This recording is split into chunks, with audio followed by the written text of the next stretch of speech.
Stay with the coachman where you belong, Miss Ashford. 300 guests heard that. 300 people in their silk and their smugness waiting to watch her collapse. Eleanor Ashford heard every word, and she walked forward anyway. Spine straight, hands steady, not a single tremor.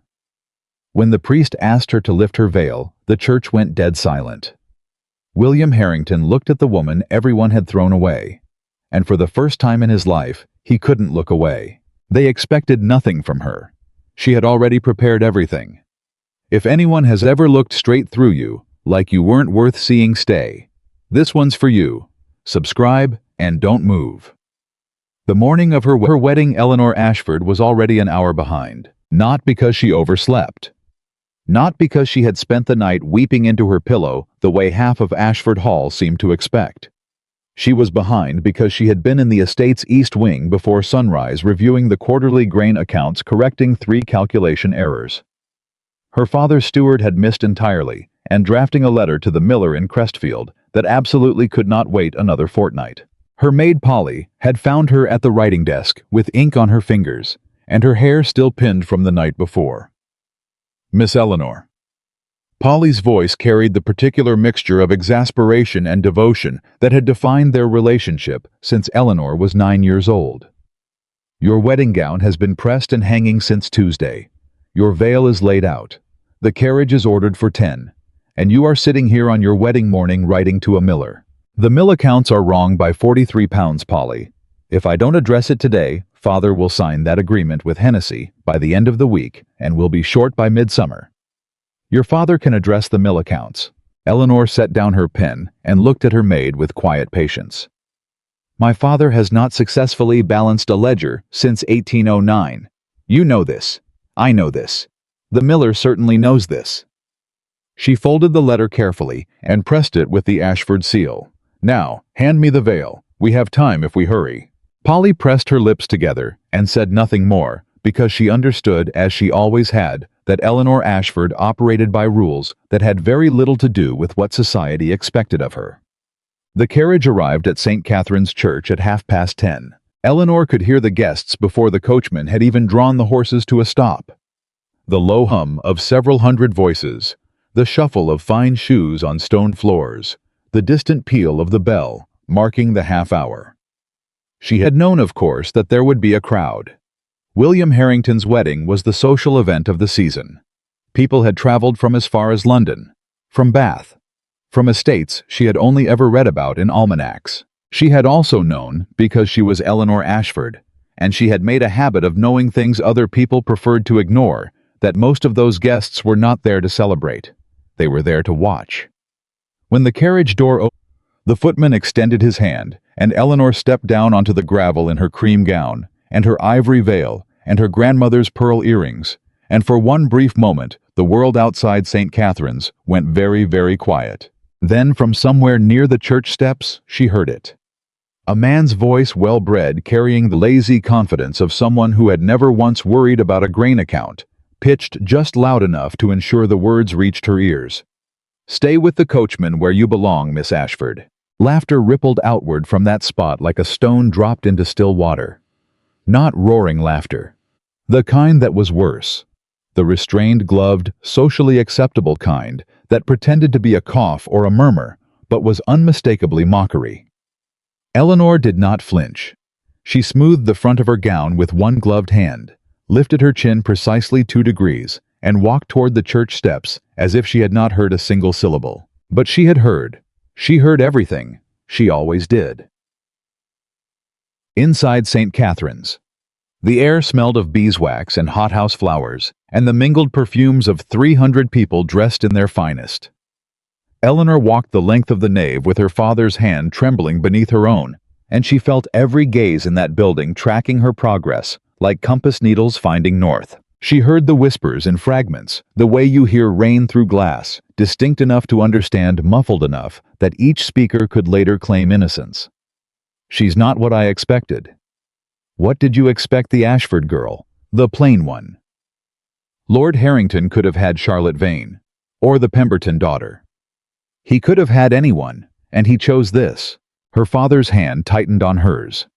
George Ashford, silver-haired and red-faced and smelling faintly of brandy, even at this hour, leaned close enough that she could feel his breath against her ear. "Hold your head up, Eleanor. I am father." "Higher," she obliged, though not for his sake.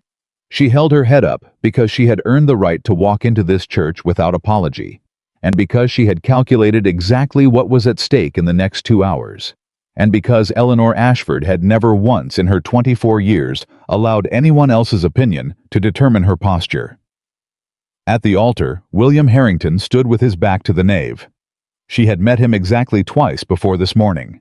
The first time had been 3 months ago in the formal parlor of Ashford Hall, when the arrangement had been discussed not by her, and not by William, but by their fathers.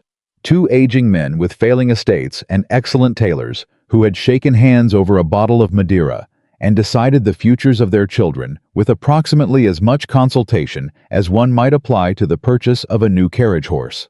The second time had been a brief encounter at the Pendleton Assembly, where William Harrington had looked at her across a crowded room for exactly 4 seconds, said Miss Ashford, with the same inflection one might use to acknowledge a piece of furniture, and walked away. She knew what he thought of this arrangement.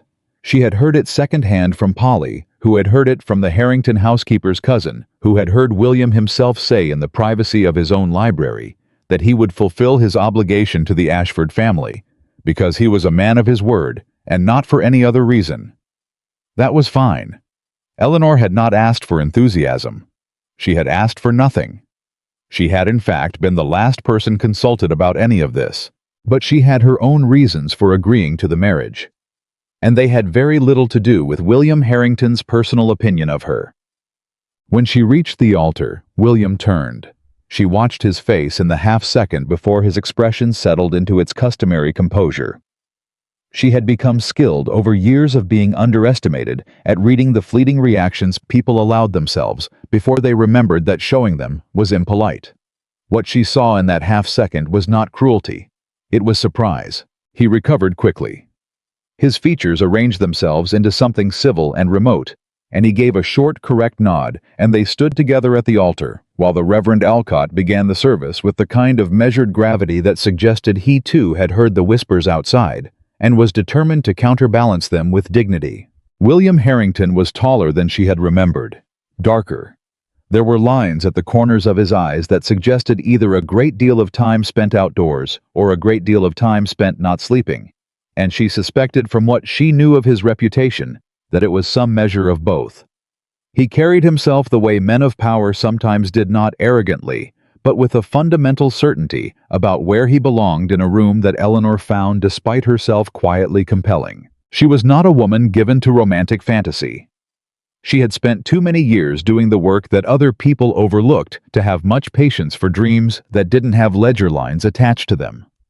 But she was honest enough with herself to acknowledge that William Harrington was not what she had steeled herself against. She had prepared for indifference. She had prepared for cold courtesy. She had not prepared for the moment when he glanced sideways at her during the Reverend's opening prayer and caught her looking at him and did not look away. "Will you reveal your face before your husband and before God?" The Reverend's voice dropped into a silence that felt almost physical. Eleanor heard the collective held breath of 300 people and felt for just a moment the weight of what that question meant in this particular church on this particular morning. They were waiting for her to falter. They were waiting for the veil to come back and the dream to end for the plain Ashford girl to be exposed in all her plainness, to confirm every whisper they had traded behind their gloves, to give them the story they had come to collect. Eleanor reached up. She unpinned the veil with steady hands. She lifted it slowly, and the silk fell back, and the light from the tall windows of St. Catherine's fell across her face in the morning quiet. The silence that followed was a different kind than the one before. She did not have the conventional beauty of the season's celebrated daughters. She had never pretended otherwise, and she did not pretend it now. What she had, what the light revealed in that moment, was something harder to name and considerably more difficult to dismiss. She had a face that had spent 24 years paying attention, and it showed. She had the particular kind of composure that comes not from never having suffered, but from having suffered enough that it no longer owned her. She had dark eyes that were at this precise moment looking directly at William Harrington with a calm steadiness that most women in that church had never once managed to level at a man of his standing. William Harrington looked at her. He looked at her for a long time. And Eleanor Ashford, who had spent the better part of her life being looked through, watched something shift in the dark eyes of the man she was about to marry.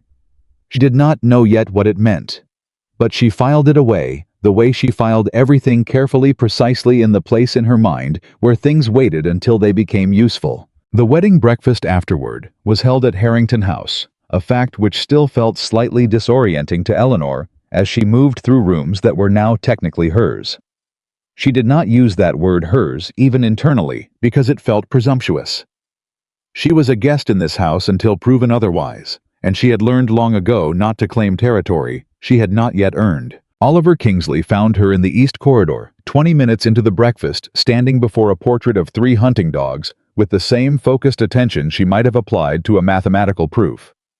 "You know," he said without preamble, tilting his head at the painting beside her.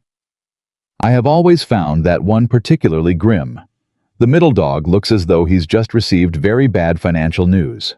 Eleanor turned. She recognized him. She recognized most people connected to William Harrington because she had made it her business to do so long before this morning. Oliver Kingsley, 34, second son of the Earl of Merton, William's closest friend since their school years. Reputation for charm that was considerably less empty than most people's charm. "He does rather," she agreed, looking back at the portrait. "Though I suspect the artist was attempting nobility and simply miscalculated the jaw." Oliver Kingsley laughed, a genuine one, unguarded, the kind that meant he had not expected her to be funny. "Mrs. Harrington." And she noticed he used the name easily without the faint wince some people couldn't quite suppress. "I find I owe you an introduction that does not involve my being faintly astonished. I'm Oliver Kingsley." "I know who you are." "Do you?" His tone was not offended, it was curious. "William Harrington's closest friend since Eton. You managed 3 estates in Wiltshire. You lost £200 to Lord Pemberton at cards last spring and won it back at Ascot in June. You once told the Duchess of Carlisle that her prize roses were infected with black spot, and she has not spoken to you since, which you consider a fair exchange." Oliver stared at her for a moment. "Good Lord," he said finally. "Where did you get all of that? People talk. I listen." She turned back to the hunting dogs.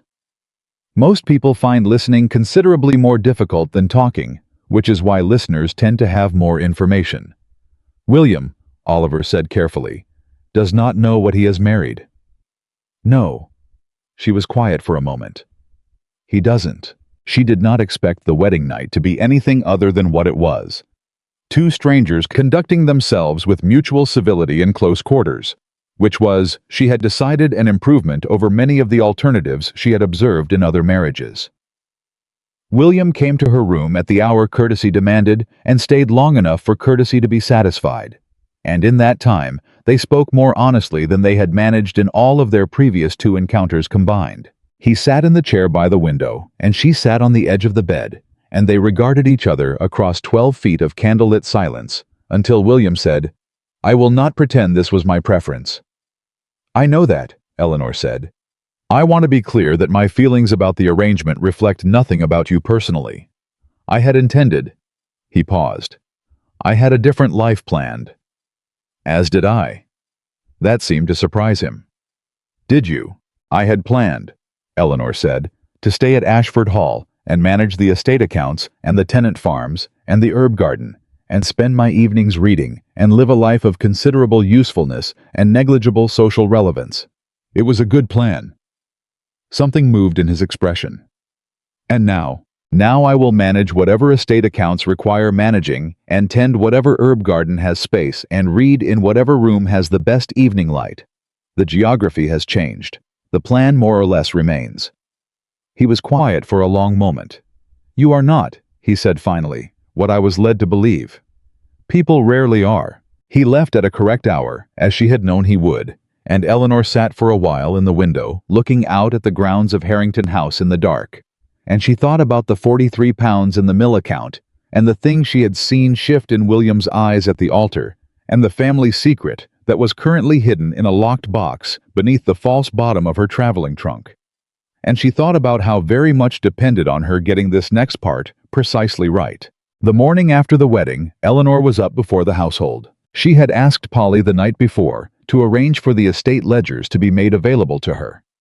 Polly had relayed this request to the Harrington housekeeper, Mrs. Grantham, and Mrs. Grantham had apparently relayed it to the estate steward, a compact, watchful man named Reeves, because when Eleanor came downstairs at 6:30, Reeves was waiting in the corridor outside the library with an expression that suggested he had received this information and was not entirely certain what to do with it. "Mrs. Harrington?"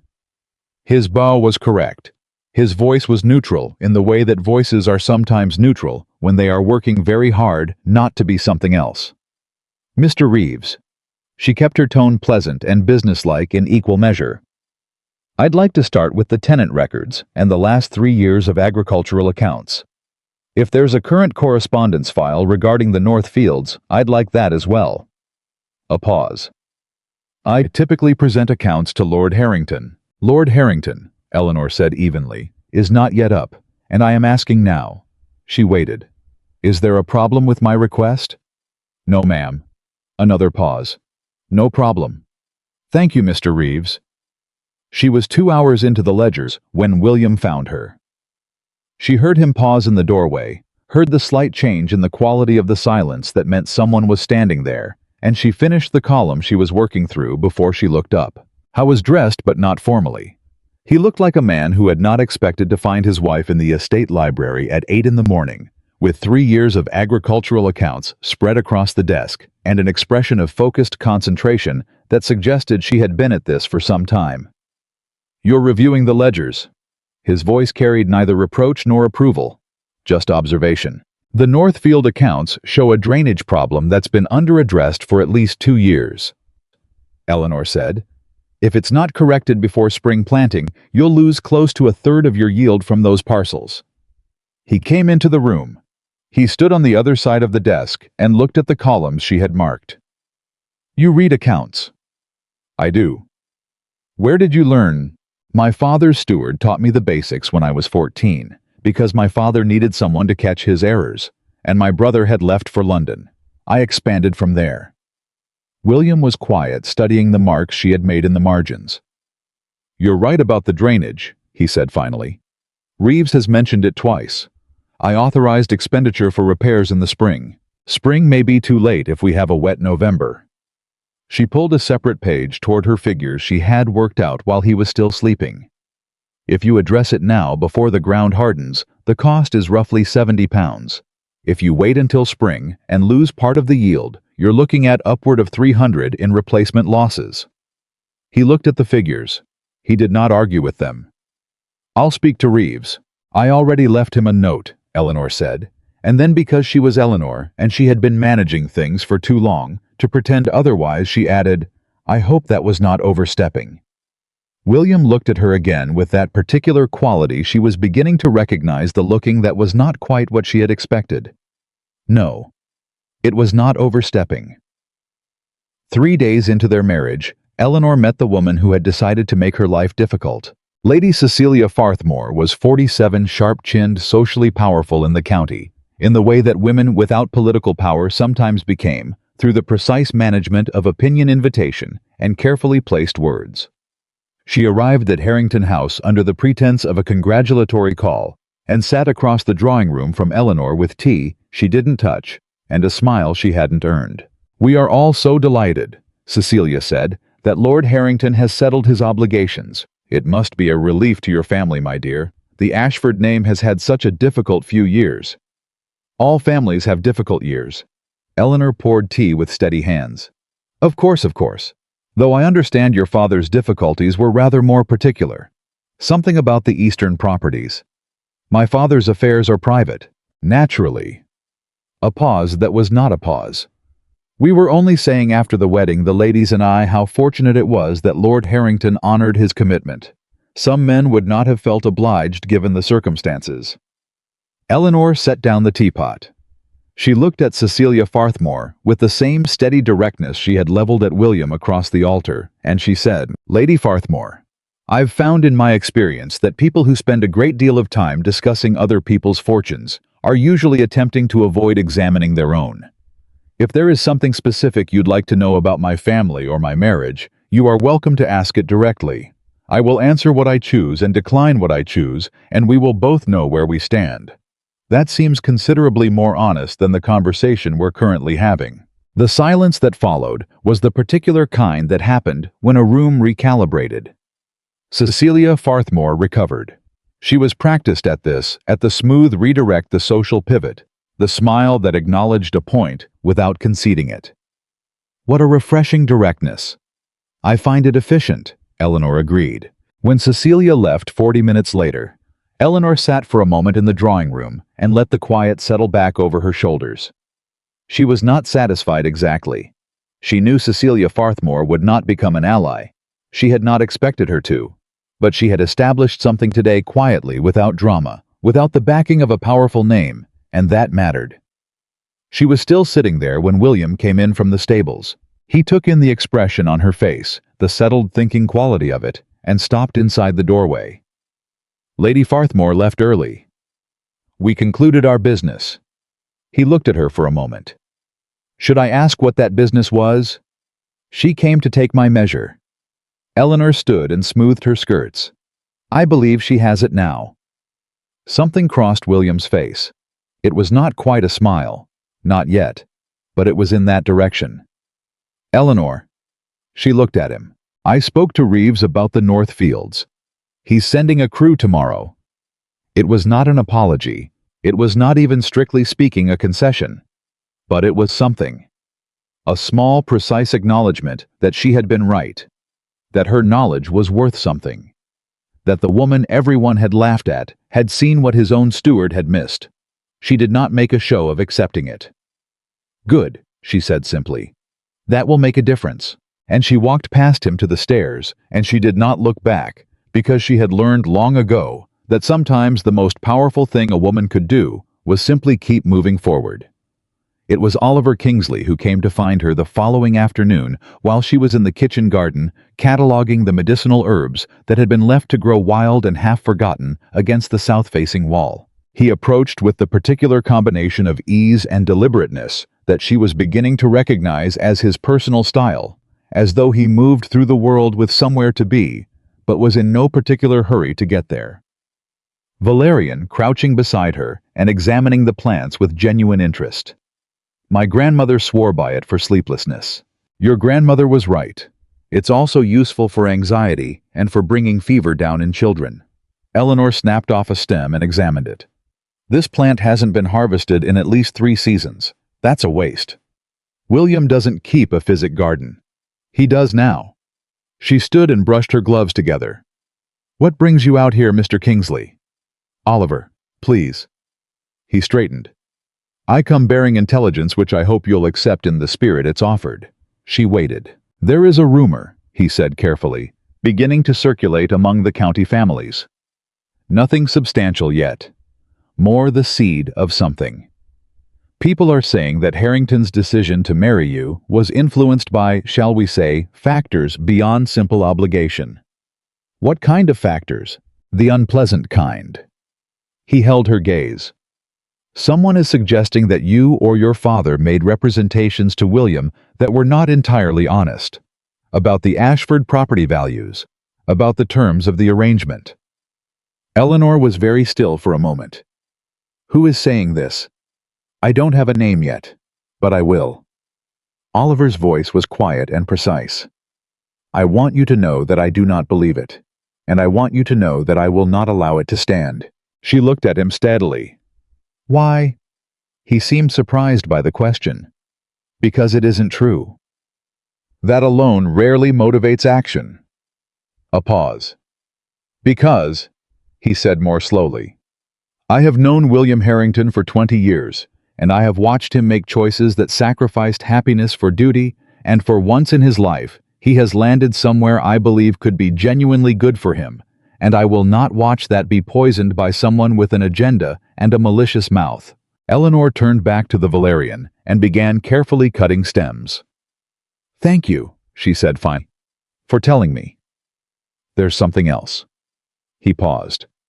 The rumor originated close to this house, possibly inside it. She did not pause in her cutting. She had already suspected this, had in fact been working through the logic of it for the better part of 48 hours, cross-referencing what she knew with what she had learned from the ledgers and the correspondence files, and the careful attention she had been paying to the patterns of this household since the morning she arrived. There was something wrong in this house, something that predated her arrival by years, and she was getting closer to understanding exactly what it was. Oliver. She gathered her cuttings and straightened. How well do you know the Harrington estate accounts from the past 5 years? He blinked. I know them generally, not in detail. Would you be willing to look at something with me? Something I found in the records that I cannot quite explain. He was quiet for a moment. Does William know you found it? Not yet. She held his gaze.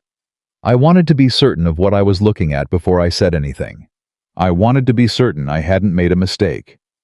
And are you certain? The wind moved through the kitchen garden, and the scent of wild valerian drifted up around them, and Eleanor Ashford, who had arrived at Harrington House 3 days ago as the bride. Everyone laughed at the plain daughter, the woman who did not belong. Looked at the one person in this county who had treated her as though she did, and said, I am almost certain of something very serious, and I need someone I can trust to tell me if I'm wrong. Oliver nodded slowly.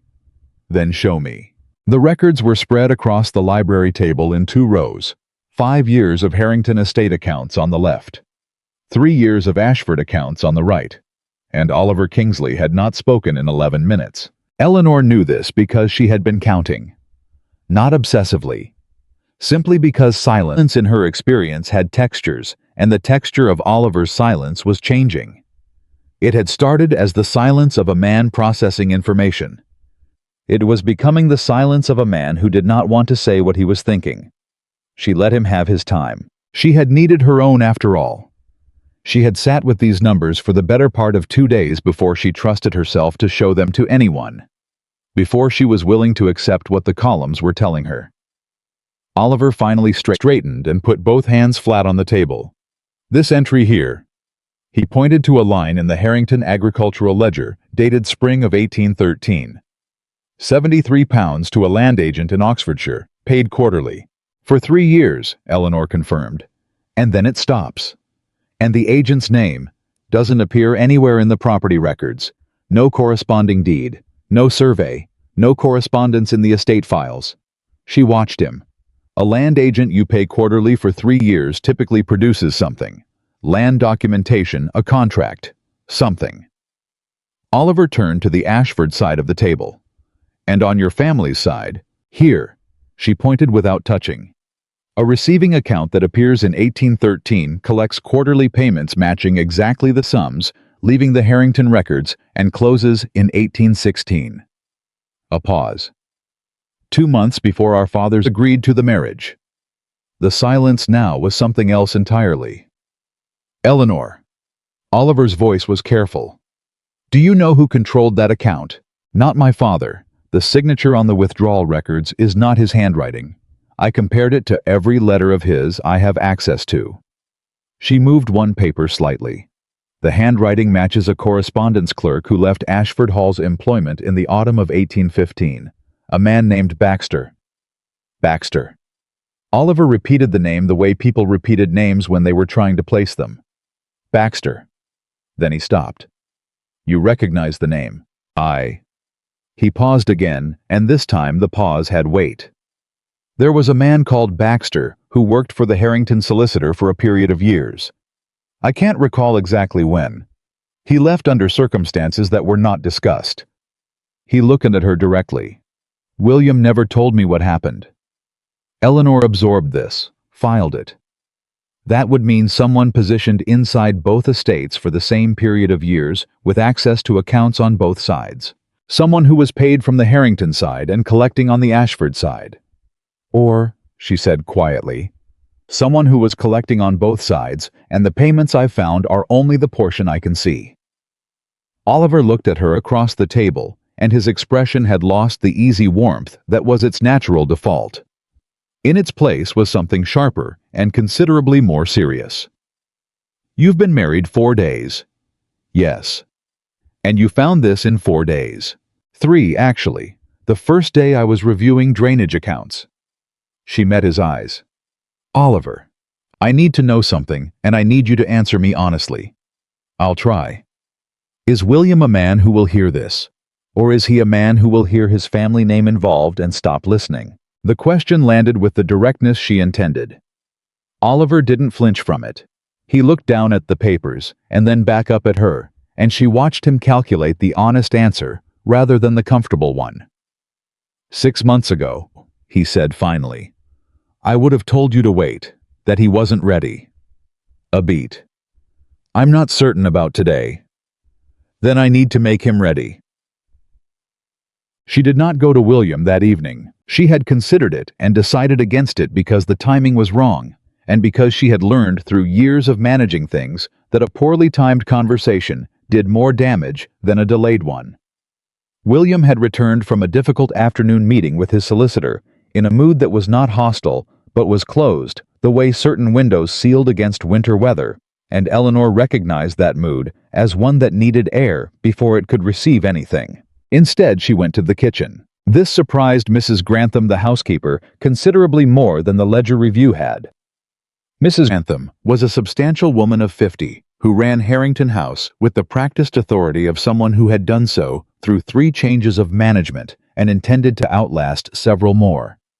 She stood in the kitchen doorway and watched Eleanor Ashford, Mrs. Harrington, tie on an apron with the matter-of-fact efficiency of someone who had done it 10,000 times. You'll be wanting something prepared, ma'am, if you'll tell me what you need.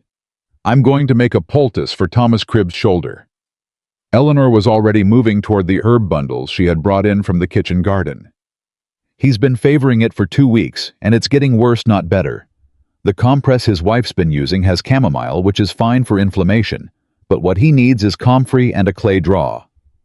Silence. You know about Thomas Cribb's shoulder, Mrs. Grantham said. I talked to the stable hands this morning. Thomas came up 3 times in the first 10 minutes. Eleanor began sorting the herbs with practiced hands. Who is his wife? I'd like to show her the preparation so she can repeat it. Mrs. Grantham was quiet for a long moment. Then she pulled a chair out from the kitchen table, sat down, and said, Her name is Martha. She comes Thursday mornings to help with the linen. Eleanor looked up. Something passed between them, not warmth exactly, not yet, but the early precursor to it. Recognition. The acknowledgement of 2 people who understood without needing to say so, that most of the work in any household was done by people whose names the drawing room never learned. Thank you, Eleanor said. Will you send word that I'd like to speak with her Thursday? Yes, ma'am. A pause. There are 2 other households on the estate with sick children. Might be worth knowing. Tell me about them, Mrs. Grantham told her. And Eleanor listened, the way she always listened, completely with the part of her mind that stored things and found connections, the part that other people never seemed to know she had because they were too busy not seeing her to notice how much she was paying attention. By the time she left the kitchen, she had a list of 6 names and a clearer picture of Harrington Estate than the Ledgers alone had been able to provide. Thursday changed things. It was not one event. It was a sequence of small ones accumulating through the morning with the weight of water filling a vessel, and by the afternoon the vessel had changed shape. Martha Cribb arrived at 9:30, a stout, weathered woman with capable hands and the particular brand of dignity that belongs to people who have worked hard their whole lives and know their own worth without needing anyone to tell them. She sat across the kitchen table from Eleanor with an expression that was pleasant but cautious, the expression of someone who had learned to be careful with people of greater standing, because greater standing did not always mean good intent. Eleanor set the prepared poultice between them and began explaining the method without preamble. Martha listened. Then she reached out and turned the small wrapped bundle over in her hands, examining it with the interest of someone who actually understood what she was looking at. Comfrey. And willow bark for the ache. The clay draw pulls the inflammation. Apply it warm twice a day and have him rest the shoulder. No heavy lifting for a week. Martha looked up. No heavy lifting. Tom won't like that. Tom's shoulder won't survive if he doesn't. Eleanor kept her voice matter of fact. I understand he's needed in the stables. I'll speak to Mr. Harrington about temporary reassignment to lighter work. Something shifted in Martha's face. The careful pleasantness gave way to something more genuine, and Eleanor recognized it as the look people got when they had been bracing for disappointment and received something else instead. You don't have to do that, ma'am. I know I don't have to. Eleanor gathered the extra herbs into a cloth bundle and pushed it across the table. Here's enough for 2 weeks. If his shoulder isn't improving by then, send word through Mrs. Grantham and I'll come look at it myself. Martha was quiet for a moment. My mother had a saying, she said finally. She said you could tell a household's character in a week if you watched who the mistress talked to. Eleanor raised her eyes. I think you'll do, Mrs. Harrington. Martha folded the herbs carefully into her apron. I think you'll do just fine. William heard about it before noon. He heard about it from Reeves, who had heard from the stablemaster, who had heard from Thomas Cribb's wife, who apparently moved information through the estate with considerably more efficiency than the postal service. William found Eleanor in the small sitting room off the east corridor, writing letters, and he stood in the doorway for a moment in the way he had begun doing this, standing at the edge of rooms where Eleanor was like a man who kept arriving at a place and being surprised by what he found there. You spoke to Martha Cribb. Eleanor looked up from her letter. I did. And you're reassigning Tom? Temporarily. Light work only until the shoulder heals, 4 to 6 weeks. She paused. I should have confirmed it with you first. That was an overreach. I apologize. William came into the room. It wasn't an overreach. She studied him. Then why do you look like that? Like what? Like you're trying to work something out. He moved to the window.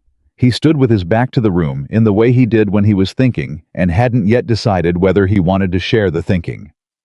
Eleanor had begun to read his silences the way she read accounts for what they revealed about the underlying structure, not just the surface. My father's steward, he said finally, served this estate for 20 years. He had access to every account, every arrangement, every agreement made between this house and any other. He paused. He retired 3 years ago and died the following winter. There were certain irregularities in the final audit that I attributed to his age and the difficulty of the accounting. Eleanor set down her pen. What kind of irregularities? Payments I couldn't trace, accounts that had been closed without explanation, correspondence that should have been filed and wasn't. He turned from the window. I didn't pursue it because there was nothing actionable, and because he was dead, and because I didn't want to spend energy dragging a dead man's reputation through a review. She was very still. William, how long ago did the irregularities begin? He looked at her. The earliest I found was 1813, the year in the ledger, the year the quarterly payments had started. Eleanor felt something lock into place in her understanding the way the last number in a sum resolved the whole column precise, certain, irreversible. I need to show you something. Eleanor. Tonight. After dinner. She held his gaze. I have been waiting to show you because I wanted to be certain. I am now certain. A beat. I need you to be ready to hear something difficult. He studied her for a long moment with those dark, measuring eyes that she was learning to read. Show me tonight. She showed him. She laid it out on the library table the same way she had for Oliver, but differently because Oliver was a man who dealt in information with professional equanimity, and William was a man whose family name was written in every line of what she was showing him. She was careful. She was precise. She did not editorialize or anticipate his reaction or try to soften what the numbers said. She simply showed him the truth and then stepped back and let him look at it. The silence this time was unlike Oliver's. It was tighter, hotter. The silence of a man holding something very large very carefully, because if he let himself feel the full weight of it, he was not certain what would happen. He went through every page, twice. He asked 3 specific questions, and she answered them with documentation. He stared at the entry with the Oxfordshire land agent for a long time. Baxter, he said at last. You know the name. A muscle moved in his jaw. Baxter worked for my solicitor for 4 years. He was dismissed in 1815. I was told it was a personal matter, something about debts. He put the paper down. I was told by my solicitor, who has handled Harrington estate accounts for 16 years. Eleanor said nothing. She did not need to. The implication was sitting on the table between them, clear as the numbers. You're telling me, William said slowly, that someone has been drawing from both estates, for years, through a man positioned as a clerk in my solicitor's office and a corresponding account in your family's records. That is what the evidence suggests. Someone who had access to both, or someone who arranged to gain access, or someone who placed a man in position on each side. She paused. I don't know yet how many people are involved. I know it involves at least one person who is still operating. How do you know that? Because the payments from your accounts stopped in 1816. But the pressure on my father's eastern properties, the pressure that effectively forced the marriage arrangement, began in 1815. She held his gaze. Whatever was being taken through the Baxter account, when that channel closed, a different method began. One that used my family's financial distress to achieve a different kind of leverage. William stood very still. The marriage, Eleanor confirmed. I don't know if it was the goal from the beginning. I don't know whose goal it was or what advantage it creates. But someone with access to the information from both households created the conditions for this arrangement. He looked at her across the table, and she watched the moment when a man stopped measuring and started seeing.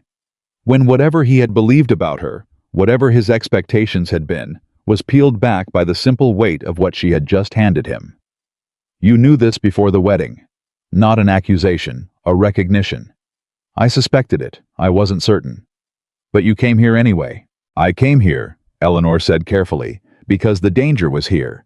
The evidence was here. The only way to understand what was happening to both our families was to be inside one of them. Eleanor. His voice was different now. Are you telling me that you agreed to this marriage, knowing you were walking into the middle of something dangerous? She held his gaze without flinching. Someone was systematically dismantling two families, mine and yours. I had information that might stop it. I needed access that the marriage provided. She paused.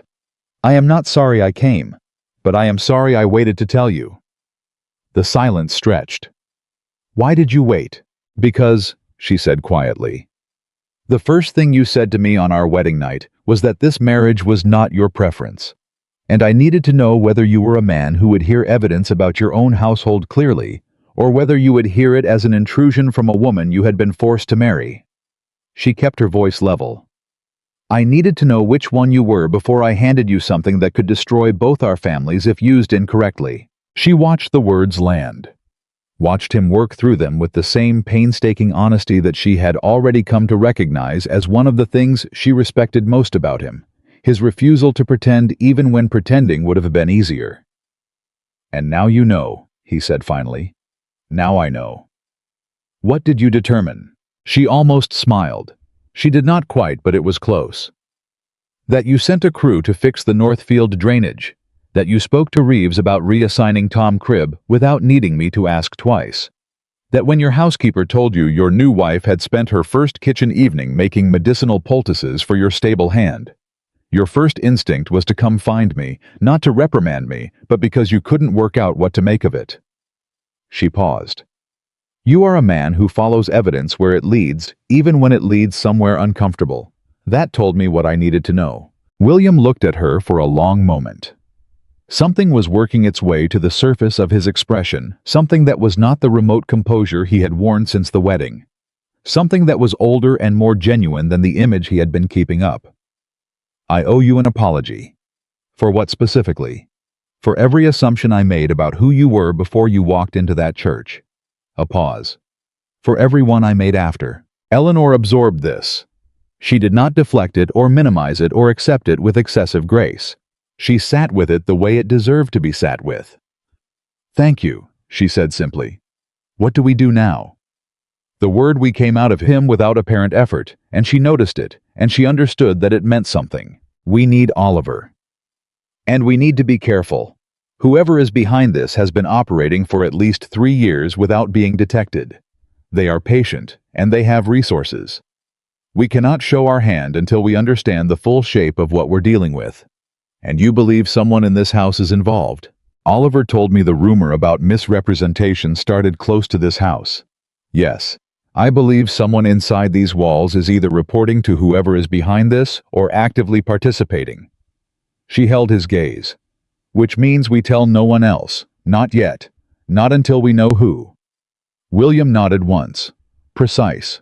Committed. The nod of a man who had made a decision and would not be redirected from it. Oliver comes tomorrow. I'll send word tonight. Oliver arrived the following morning with the uncanny punctuality of a man who had received an urgent note and chosen to take it seriously. He came into the library to find both Eleanor and William already seated at the table with the documents arranged between them, and he stood in the doorway for a moment and looked at them, at the fact of them side by side, presenting a unified front over evidence they had clearly reviewed together, and something shifted in his face that looked very much like relief. "You told him," he said to Eleanor. "We told each other," William corrected. Oliver sat. He spent 40 minutes going through everything, asking questions that were precise and useful, building on what he already knew from his own review earlier in the week. He was a different kind of intelligence than William, quicker to intuition.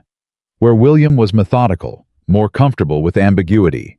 Where William needed clarity, and watching them work together.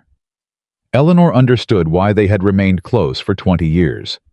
They balanced. "Baxter," Oliver said at the same juncture where William had said it. "I knew that name bothered me." He leaned back.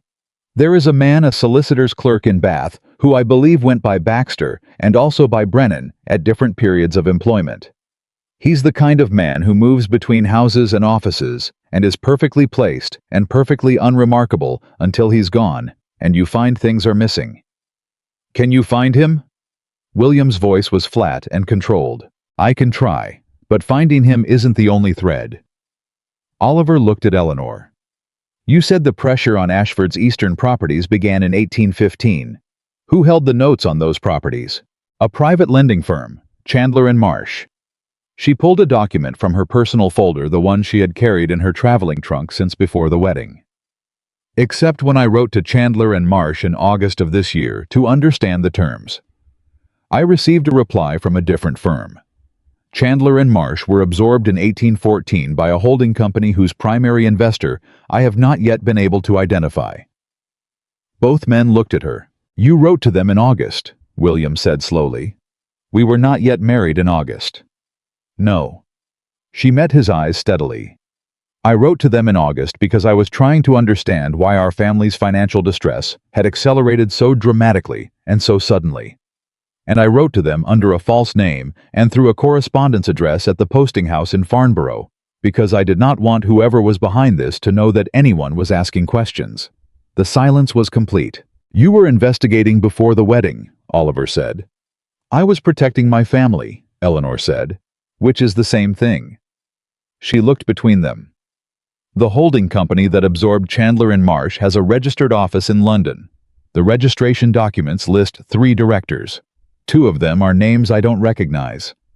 She paused. "The third is a name I do." William's jaw had tightened. "Tell me." She looked at him steadily, because what she was about to say would change things irrevocably, and she needed him to be ready. "Harrington," she said. "The name is Edmund Harrington."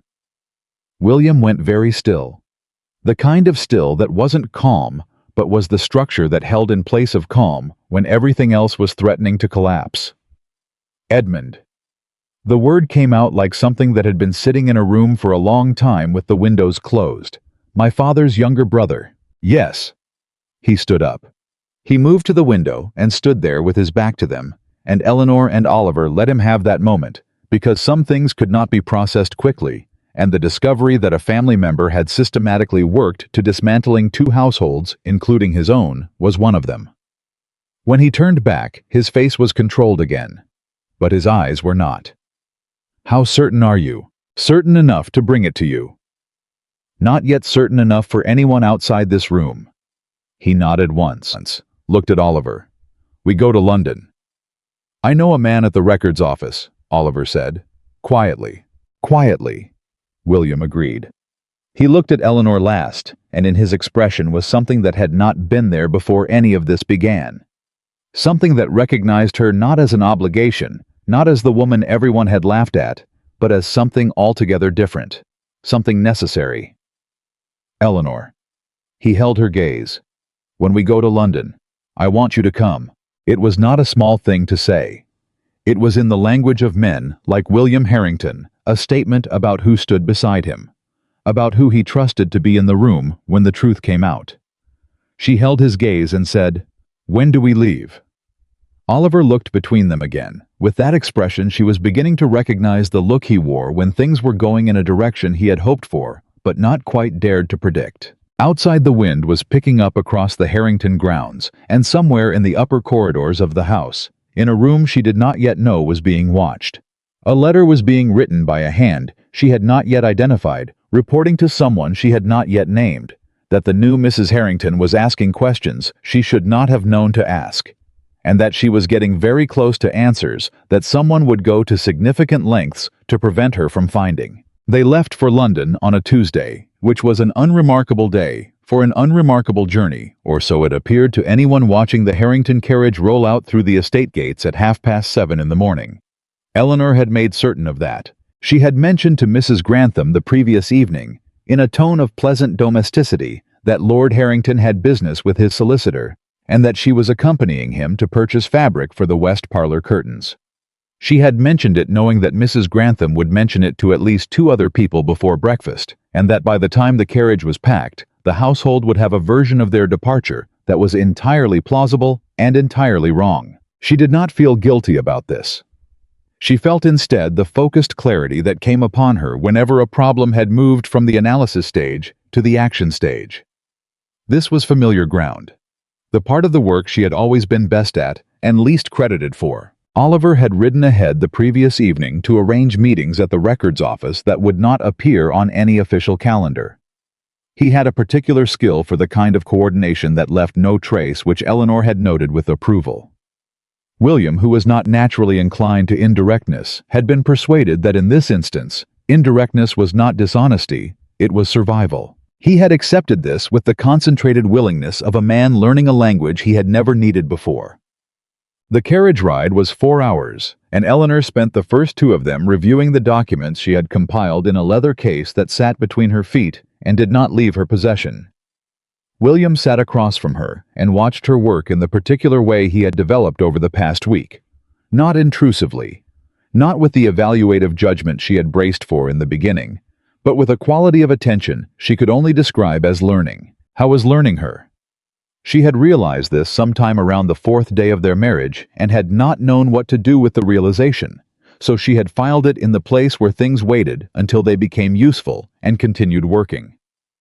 "Walk me through Edmund again," William said somewhere outside of Chertsey. Eleanor looked up. "What part?" "The timeline, from the beginning." She closed the document she had been reviewing. She had been over this in her mind so many times that she could have recited it in her sleep, but she understood why he needed to hear it again. When the betrayal was personal, repetition was not redundancy.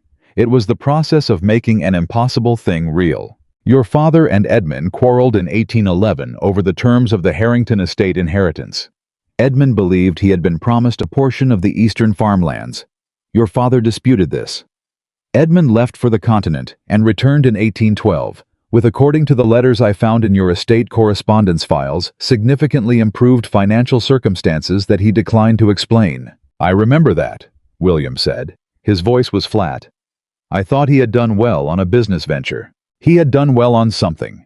In 1813, the Baxter payments begin money leaving your accounts through a channel your solicitor's office created, routed through a correspondence address in Oxfordshire, received by an account that was partially feeding back into the holding company that Edmund registered in London that same year." She paused.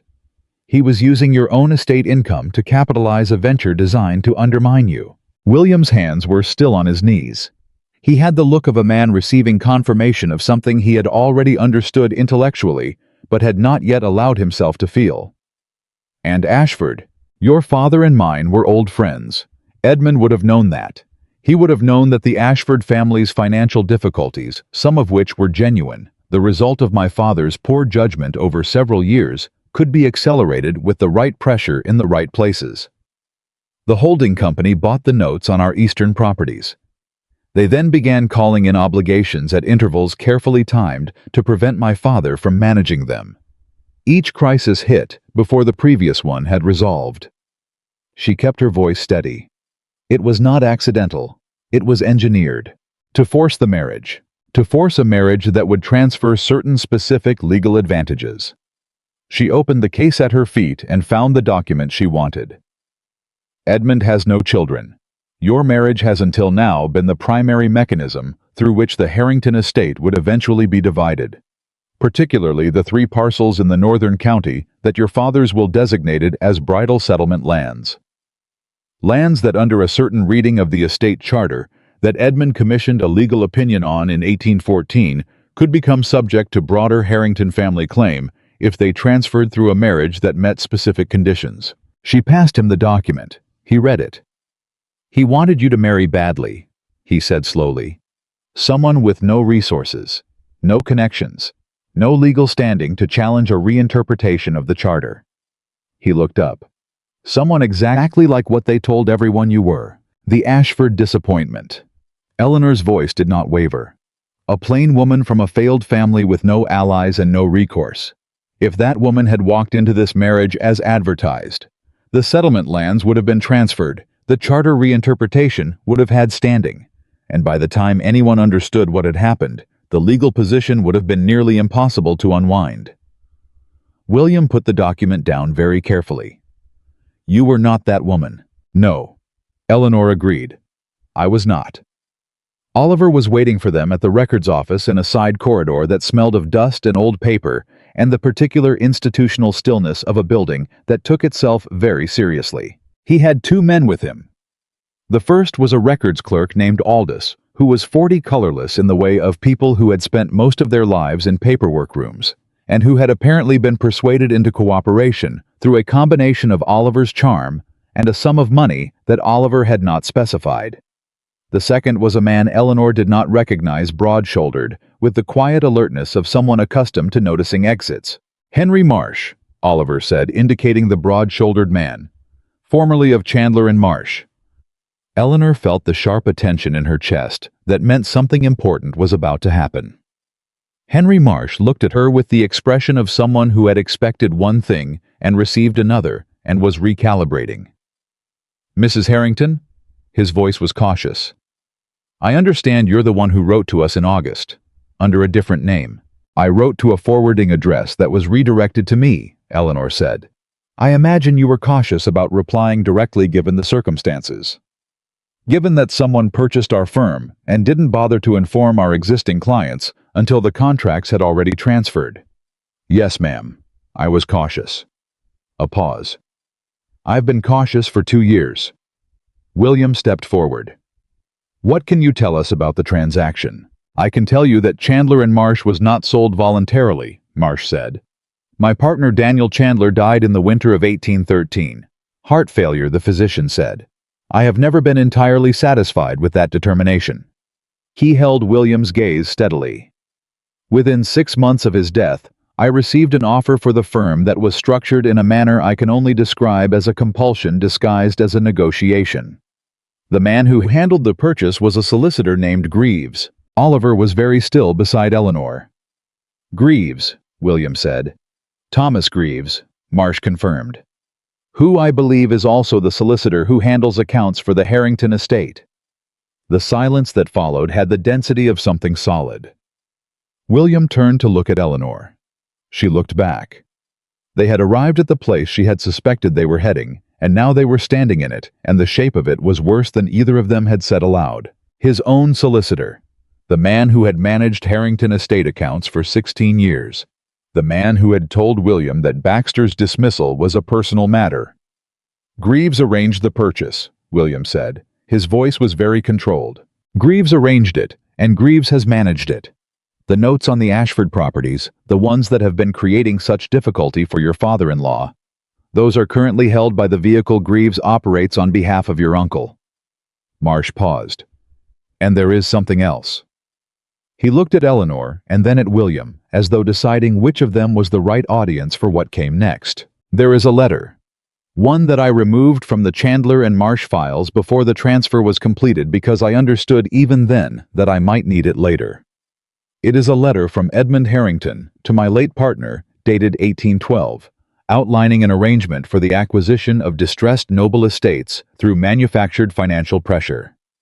He reached into the inside pocket of his coat and produced a folded document. Including by name the Ashford family. He held it out. Eleanor took it. She unfolded it with steady hands. She read it. She passed it to William. He read it twice. When he looked up, the composure he had been maintaining had not broken, but it had changed. It had become the composure of someone who had needed to become harder than he wanted to be in order to keep standing. "This is enough," Oliver said quietly. "With this letter and the records, Aldous can certify this is enough for a legal proceeding." "It's enough," William agreed. "If we can get it in front of the right magistrate before Greaves or Edmund, know we have it." "How long do we have?" Eleanor looked at Marsh. "Between this meeting and the moment someone reports that it happened," Marsh considered. "Greaves has a correspondent in the records office, not Aldous, another man. That man was not on duty today, but he will be on duty tomorrow." "Then we have tonight," Eleanor said. They moved fast. Oliver knew a magistrate, a man named Cartwright, who had served 30 years in Chancery, and who received Oliver's request for an urgent private meeting with the measured willingness of someone accustomed to being called upon in exactly this kind of situation. They arrived at his house in Grosvenor Square at 6 in the evening, and Eleanor spread the documents on his library table with the same deliberate precision she applied to every task, and Cartwright read everything without interruption and without expression. How was the kind of man who could hear catastrophic information and respond to it by asking a clarifying question about dates, and Eleanor appreciated this more than she could have said. She had spent the past week surrounded by people whose feelings about what they were learning were legitimate and important, and also not in this precise moment what the situation needed. "The letter is dated November 1812, Cartwright said, "and the first corresponding payments from the Harrington accounts begin." "March 1813, Eleanor said. 4 months later, consistent with the time required to establish the Baxter correspondence arrangement and open the accounts. "And your solicitor is Thomas Greaves." Cartwright looked at William. "He was," William said. "He will not be after today. You understand," Cartwright said carefully, "that this matter cannot be contained to a private arrangement. If what these documents show is accurate, and I believe they are accurate, we are looking at fraud sustained across 3 years, falsification of estate records, and potentially criminal conduct in relation to the deaths of at least one business partner." He meant Daniel Chandler. The word deaths sat in the room like a stone dropped into deep water. "I understand," William said, "and the individuals implicated include a member of your own family." "I understand that as well." Cartwright looked at him for a long moment. "Lord Harrington, I have handled many cases of this nature in my career. In my experience, the moment that determines the outcome is almost always the moment when the injured party decides whether to prioritize protecting their name or protecting the truth." He held William's gaze. "That moment appears to be now." William did not hesitate. "The truth," he said, "whatever it costs." Cartwright nodded. He reached for paper and began to write.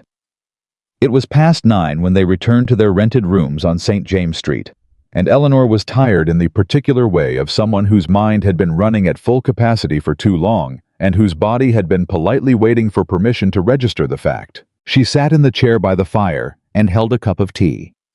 She wasn't drinking, and stared at something that wasn't in the room, and William sat across from her and did not speak for a while, which she had come to understand as one of his better qualities. "My uncle," he said eventually, "used to bring me books when I was a boy. Educational texts mostly. He had views about the importance of learning." A pause. "I thought he was one of the more decent men in my family." Eleanor looked at him. "People can be more than one thing. The man who brings books can also be the man who does what he did." "I know that. It doesn't make it simpler." "No," she agreed. "It doesn't." He leaned forward with his elbows on his knees and looked at the fire. "My father trusted him. They fought, and they had years of estrangement, but my father trusted him at the root of it. The way you trust family, even when you know better. Yes, if he had succeeded. William stopped, tried again. If you had been the woman they expected, if you had arrived at Harrington House with no knowledge, no investigation, no understanding of what was happening, we would never have known. The lands would have transferred. The legal reinterpretation would have had standing.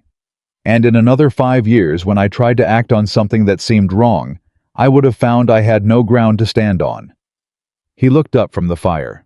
You prevented that. Before we were married, before I knew your name beyond the arrangement. I was protecting my family, Eleanor said. It was the same thing she had told Oliver, and it was true, and it was also not the whole truth, and she thought William probably deserved the whole truth at this point. And, she added quietly, I had been told my whole life that I was too plain, too quiet, too unremarkable to matter. That the best I could hope for was to be managed, arranged, settled, disposed of into some convenient corner where I would cause the least inconvenience. She held his gaze. I was not willing to allow someone to use that assessment of me as a weapon against both our families. I was not willing to simply be what they planned for me to be. William was very still. Who told you that you were unremarkable? Everyone. She said it without self-pity, as simple fact. My mother, who was more beautiful and more socially successful, and could not understand why I preferred ledgers to parties. My cousins. Every young man who looked through me at a gathering to find someone more interesting. Lady Farthmore and her circle, who have been practicing this particular art for decades. A beat. My father, who loved me in his way, but who would not have traded me for a more presentable daughter if one had been available. Your father, William said carefully, is a fool. It startled a response out of her that she had not planned, not quite a laugh, but the edge of one. He is. He is also my father, and his mistakes have been as costly to him as to anyone, and I don't have much anger left for him. I have plenty, William said with a flatness that made her look at him more carefully. Not only for yours, for all of them. Every person in that church who came to watch you fail. Every whisper in that nave. He held her gaze with an intensity that was new, unguarded in a way that she had not yet seen from him. You walked in there and lifted your veil in front of 300 people who had already decided who you were, and you did it with more dignity than any person in that building deserved to witness. Eleanor was quiet for a moment. William. Her voice was careful. Don't make me a symbol. I am not a symbol. I'm a woman who is very tired and has been running calculations in her head for approximately 14 hours. Something crossed his face, warm, startled, and completely genuine. Not quite the smile she had sensed approaching on their first morning together.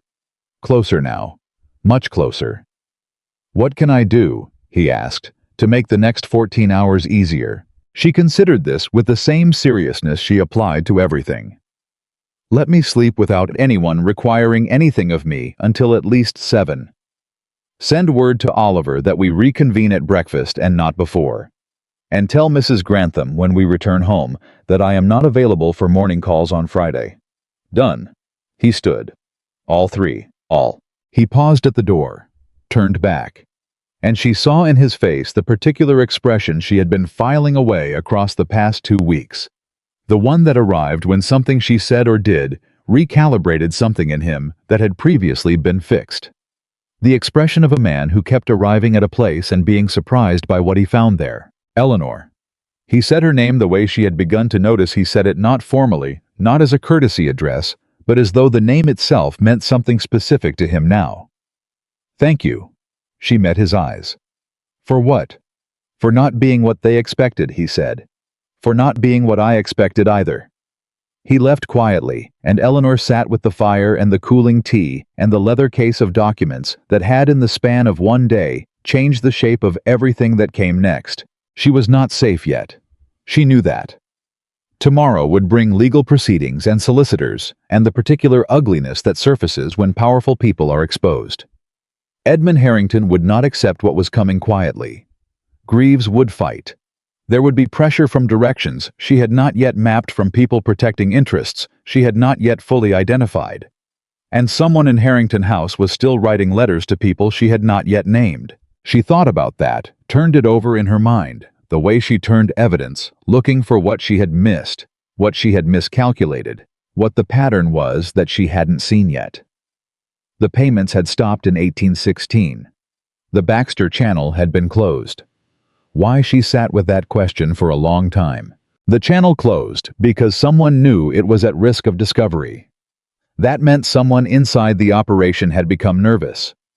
Someone who was close enough to the investigation, or close enough to both households, to understand that the window was closing. Someone who was not Edmund. Edmund was the architect. Greaves was the instrument. But the decision to close the Baxter channel had been made quickly, in a way that suggested a third person, someone with direct sightlines into both households, someone who had been managing the day-to-day operation while Edmund directed from a distance. Someone who was still close enough to be watching. Eleanor set down the cold tea. She stood and went to her traveling case and took out the small notebook she kept for the kind of thinking that needed to be written rather than held. She opened it to a fresh page and began writing names everyone who had been employed by both households during the relevant years, everyone who had moved between the two estates, everyone who had access to correspondence on both sides. She wrote for an hour, and then she stopped at one name and stared at it for a long time. The name did not belong to a solicitor or a clerk or a steward. It belonged to someone she had encountered in the first week of her marriage. Someone who had been pleasant and correct, and had given her no particular reason for suspicion, which was Eleanor now understood precisely the point. She needed to confirm it before she could bring it to William. She needed one more document, one more piece of evidence that connected this person to the channel in a way that would hold up under scrutiny. She knew where to find it. It was back at Harrington House in the correspondence files in a letter dated August 1815, that she had noted and set aside and not yet understood. She understood it now. She closed the notebook. She looked at the door through which William had left. She thought about what it meant that the person she had identified was someone William trusted. Someone who had been present at Harrington House for years. Someone whose access to the household was not questioned because their position made access unremarkable. The letter she needed was back home, and the person she suspected was back home too. Which meant that getting to the letter before that person understood what she was looking for was going to require every ounce of the careful precision she had been practicing her entire life, and possibly a great deal of luck she could not plan for. She put the notebook back in her case and latched it firmly. Tomorrow. They would return tomorrow, and she would find the letter, and she would bring it to William, and then they would know everything. She told herself this with the confidence of a woman who had never yet been wrong about the shape of a problem. She was not wrong about this one either. But she had not yet accounted for the possibility that the person she was looking for her too, and had been since the morning she arrived at Harrington House and started asking questions that nobody had expected the Ashford disappointment to know how to ask. They returned to Harrington House the following afternoon, and Eleanor walked through the front door with her traveling case in hand and her mind already 3 steps ahead of her body. She needed the correspondence files. The August 1815 letter. She had calculated on the carriage ride home that she had perhaps a 6-hour window before the records office correspondent reported yesterday's meeting to Greaves, and Greaves reported to Edmund, and Edmund, who was not a passive man, as the past 3 years had demonstrated, acted on that information. 6 hours was enough. If she moved now. William was still speaking with Oliver in the entrance hall when she excused herself and went directly to the library. She did not explain where she was going. She had learned over the past 2 weeks that William trusted her movement through the house, that the early weeks of watching and measuring had given way to something that operated more like partnership, and she did not want to raise any alertness in the household by drawing attention to what she was looking for. She found the August correspondence file in the 3rd drawer of the estate cabinet, exactly where she had noted it on her first systematic review of the records. She pulled it out, opened it, moved through the letters with practiced efficiency: the miller in Crestfield, a land survey in the North County, a complaint from a tenant in the East Quarter, and then she reached August 14th. The letter she had set aside and not yet understood. She read it now with what she had not possessed the first time: context. The letter was brief. It appeared on its surface to be a notification from an estate management correspondent regarding a proposed tenant relocation. Routine. Unremarkable. The kind of letter that moved through estate correspondence files by the dozen without anyone pausing to examine it closely. But the correspondence address in the upper left corner was a street in Oxfordshire, and the account number referenced in the third paragraph matched character for character. The Baxter correspondence account from the 1813 ledger that had first caught Eleanor's attention 2 weeks ago. And the letter was signed in a hand she had been comparing for days to other samples in the estate files with a name she had written in her notebook the night before in London. Reeves. Not the Baxter clerk positioned between solicitors' offices. Not Edmund from a distance. Not Greaves from behind the machinery of legitimate legal practice. Reeves, the estate steward. The compact, watchful man who had been waiting in the corridor on her first morning with his correct bow and his carefully neutral voice.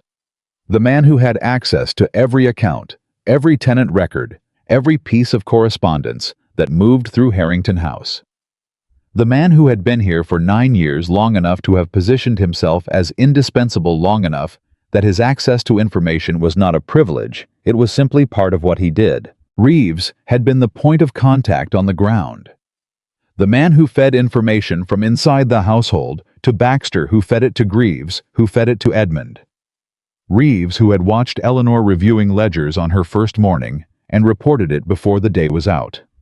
Reeves, who had known within hours of her arrival that the new Mrs. Harrington was not the woman anyone had expected. Eleanor stood in the library with the letter in her hand and felt the particular cold clarity of finally seeing the whole shape of a thing that had been assembled in pieces across weeks of careful work. She heard footsteps in the corridor. She turned. Reeves stood in the library doorway. I was not holding anything. His hands were at his sides. His expression was the same correct, watchful neutrality it had been on every occasion she had encountered him, and she understood now that the watchfulness she had attributed to professional diligence was something else entirely. He was calculating. She held the letter in her right hand and did not put it down. "Mrs. Harrington?" His bow was as correct as ever. His voice betrayed nothing. "I was told you had returned. Lord Harrington is asking for you in the east sitting room." He was either delivering that message genuinely, or he was testing whether she would move, would walk out of the library and passed him away from the files, away from the documentation, and he would have a window to make certain nothing further was found. She did not move. "Reeves." She kept her voice the same tone she used for household business. "How long have you worked for Edmund Harrington?" The silence lasted 3 seconds. 3 seconds in which every careful neutrality he had maintained since her arrival made the precise microscopic adjustments that told her everything she needed to know. "I work for Lord William Harrington," he said. "You work for both." She held up the letter. "This correspondence address appears in the 1813 estate accounts in connection with payments I cannot account for through any legitimate estate activity. The account number in this letter matches those payments exactly, and your signature is here at the bottom." She let him see it clearly. "I have been comparing your handwriting to estate correspondence for 6 days. Another silence. Longer this time. "You are very thorough, Mrs. Harrington." "I am," she agreed. "Where is Edmund Harrington now?" Something shifted in his face. Not guilt, not remorse, but the calculation of a man who is deciding between options and finding none of them satisfactory. "I think," Reeves said slowly, "that you should be more careful about what conclusions you draw from administrative correspondence." "I think," Eleanor replied, "that you should tell me where Edmund is before Lord Harrington comes looking for me, because that conversation will go considerably better for you if you have cooperated than if you have not." She heard William's voice in the corridor calling her name. Reeves heard it too, and she watched the calculation complete itself. Watched him decide that the window had closed, that the woman he had reported on for 2 weeks had arrived at the finish line ahead of everyone, and that the correct move now was the one that preserved whatever could still be preserved of his own position. "Edmund arrived in the county yesterday evening," Reeves said. "He is staying at the Crestfield Inn." Eleanor walked past him into the corridor. "Crestfield," she told William, pressing the letter into his hands. "He's at the inn. He arrived yesterday, which means someone told him we went to London, and someone told him we didn't come back empty-handed." William read the letter in 30 seconds. He read it again. He looked up at Eleanor with an expression that had moved entirely past surprise. They were beyond surprise now, into the harder and more focused territory of what came next. "Reeves." "Yes." "Where is he?" "Still in the library, I imagine. He's not going anywhere. There's nowhere for him to go that you can't find him." She held his gaze. "Edmund is the priority. If he leaves the county before Cartwright's papers are served, this becomes considerably more complicated." Oliver appeared at the end of the corridor, hat already in hand. He had clearly read the situation from William's face alone. "I'll ride ahead," Oliver said. "Hold him at Crestfield until you get there." "Don't confront him," William said immediately. "I have no intention of confronting him. I'll simply be very sociable and very present until you arrive." He looked at Eleanor. "You're certain about Reeves?" "I'm certain." She had the letter in hand, and the account comparison she had prepared, and the name in her own handwriting from the night before. "I am entirely certain." Oliver left at a pace that was just short of running. William turned to Eleanor. "You found this in the last 20 minutes." "I found it in the last 40. I spent the first 20 confirming what I suspected." She was already moving toward the stairs. "I need to collect the London documents from my case. Don't speak to Reeves without me present." "Eleanor." His hand on her arm, light and firm. She stopped. He was looking at her with an expression she had not seen before.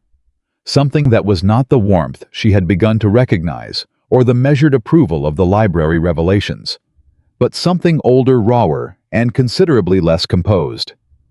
"Are you all right?" The question caught her off balance. Not because it was unexpected. She had learned that William, beneath all the composure and the cold reputation the county had built around him, was a man who asked questions he actually wanted answers to. It caught her because she had not stopped to ask herself. She paused, checked. "I'm functional. I'll be all right when this is finished." His hand dropped from her arm, but his eyes stayed on her for a moment longer with the particular quality that had been accumulating across the past 2 weeks. The looking that was no longer measuring, that had become something else, something she did not have precise language for yet. "Then let's finish it." They arrived at the Crestfield Inn an hour later to find Oliver sitting in the public room at a table near the fire, engaged in what appeared to be an entirely comfortable conversation with a man Eleanor had never met, but recognized immediately from the family resemblance. Edmund Harrington was 61, silver-haired, and wore the ease of a man who had spent his life moving through powerful rooms with nothing to justify his presence except confidence. He had William's dark eyes and none of William's directness.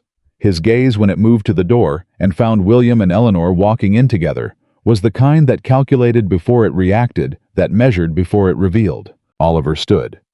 "William and Mrs. Harrington." His tone was perfectly pleasant, carefully giving nothing away. "I ran into your uncle quite by chance. I was just telling me he intends to visit Harrington House." Edmund stood. He extended his hand to William, with the smoothness of a man who had decided in the 2 seconds available to him that the correct posture was benign innocence. "Nephew." His voice was warm in the way that expensive things sometimes were, convincingly without depth. "I had heard of your marriage and thought it was past time I came to offer congratulations in person." William did not take his hand. The silence that followed that refusal was the loudest thing in the room. Edmund's eyes moved to Eleanor. He looked at her the way people sometimes looked at things they had underestimated and were revising upward with reluctance. "Mrs. Harrington," he said, "I understand you have been very busy since the wedding." "I have," Eleanor agreed pleasantly.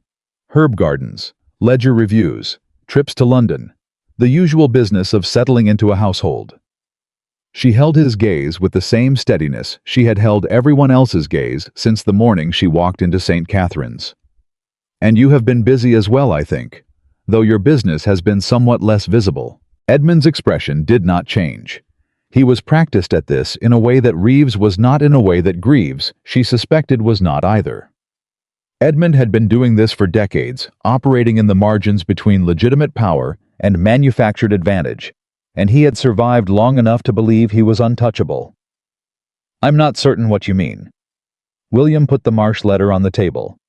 Edmund looked at it. He did not pick it up.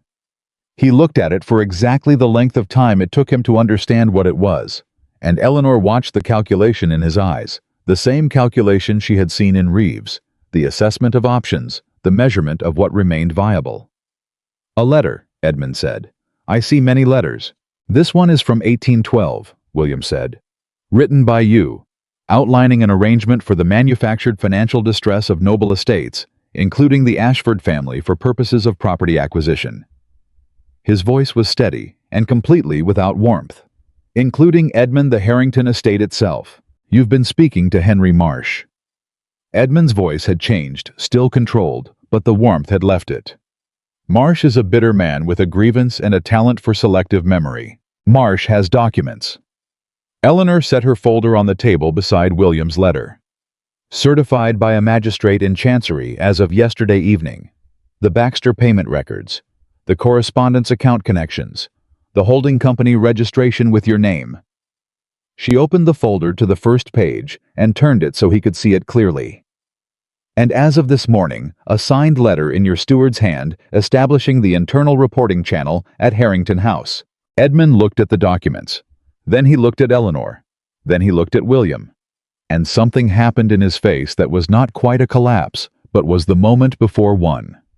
The moment when a structure that has been maintained under enormous pressure finally registers that the foundation is gone. "William." His voice changed again. Lower. More personal. The voice perhaps of the man who had once brought books to a boy who thought he was decent. "You don't want this. The scandal, the family name, everything your father built." "My father built it honestly," William said, "which is more than I can say for what you built on top of it. Think of what a legal proceeding will cost. Think of the, I have thought of it." William's voice was not raised. It was worse than raised. It was entirely certain the voice of a man who had made his decision in a magistrate's library in London and had not wavered from it since. "I thought of it, and I chose differently than you expected me to. That is, I believe a pattern in this situation." Edmund's eyes went back to Eleanor. She had become accustomed over the past 2 weeks to being looked at by people who were revising their understanding of her. Most of those revisions had been accompanied by something that resembled eventually respect. What she saw in Edmund Harrington's eyes was something different. The recognition of someone who had designed a trap and arrived to spring it and found that the quarry had redesigned the trap entirely. "You," he said quietly. Not an accusation, almost an acknowledgement. "Yes," Eleanor said. "Me." The legal proceedings moved quickly in the way that legal proceedings move when a chancery magistrate is personally involved, and the documentation is meticulous, and the parties have no interest in delay. Cartwright's papers were served on Edmund Harrington at the Crestfield Inn that same evening. Thomas Greaves reached in his London offices by a legal messenger the following morning, surrendered without contest. He was a man who had operated as an instrument, and instruments, when the hand that held them was removed, had no particular motivation for heroism. Reeves was dismissed from Harrington estate employment that afternoon. William handled it personally in the library, with Eleanor present, and the letter on the desk between them. Reeves said very little. He had, Eleanor thought, always understood that the window would eventually close, had understood it perhaps, since the morning she arrived and started asking the wrong questions, with the wrong kind of competence. He accepted his dismissal with the same correctness that had characterized everything else he had done, and left with a reference letter that William had written with careful restraint, and Eleanor had read and approved without comment. That evening, Oliver sat in the east sitting room with a glass of something well-deserved, and the expression of a man who was still mildly astonished by the speed at which things had resolved. 3 weeks. "You have been married 3 weeks. 22 days. Eleanor confirmed from the chair across from him. "In 22 days, you have fixed the Northfield drainage, established a medicinal herb program, reformed the kitchen correspondence, identified a 5-year fraud scheme, exposed the estate steward as a paid informant, and brought a chancery magistrate into direct action against a member of the Harrington family." He raised his glass. I have known William for 20 years and have managed none of those things. You found Henry Marsh, and you held Edmund at Crestfield for 40 minutes with nothing but conversation. Don't underestimate what that required." He smiled, the genuine, unguarded one she had seen on their first day. "I like you enormously, Eleanor Harrington. I want you to know that." "I know it. I liked you from the Kitchen Garden, the Valerian, the Middle Dog's Financial News." He laughed, and the sound of it moved through the room like something being released, and Eleanor felt the tight-held tension of the past 3 weeks begin to ease in her shoulders in a way she had not permitted it to do until this moment. William came in and took the remaining chair and looked between them with the expression of someone arriving at the end of something large and not yet entirely certain who he was on the other side of it. "Cartwright's office will notify us of the formal hearing date," he said. "Edmund will have legal counsel. There will be a proceeding, and it will be unpleasant, publicly." "Yes," Oliver said. "The county will have an opinion." "The county always has an opinion," Eleanor said. "That has never been a reason to do the wrong thing." William looked at her. The expression on his face was the one she had been filing away across 3 weeks, the one that had been growing more frequent and less guarded, and it was clearer now than it had ever been, because they were past the crisis and past the performance of composure, and what remained was just the man looking at the woman he had married, with something in his eyes that had not been there on the morning he stood at the altar with his back to the nave. "There's something I need to tell you." Eleanor waited. "Lady Farthmore has circulated a story." He said it carefully, watching her face. "The story that you came to this marriage with information that you used the knowledge of the fraud to manipulate the arrangement. That you leveraged your father's connection to the Harrington estate to secure a marriage you would not otherwise have been offered."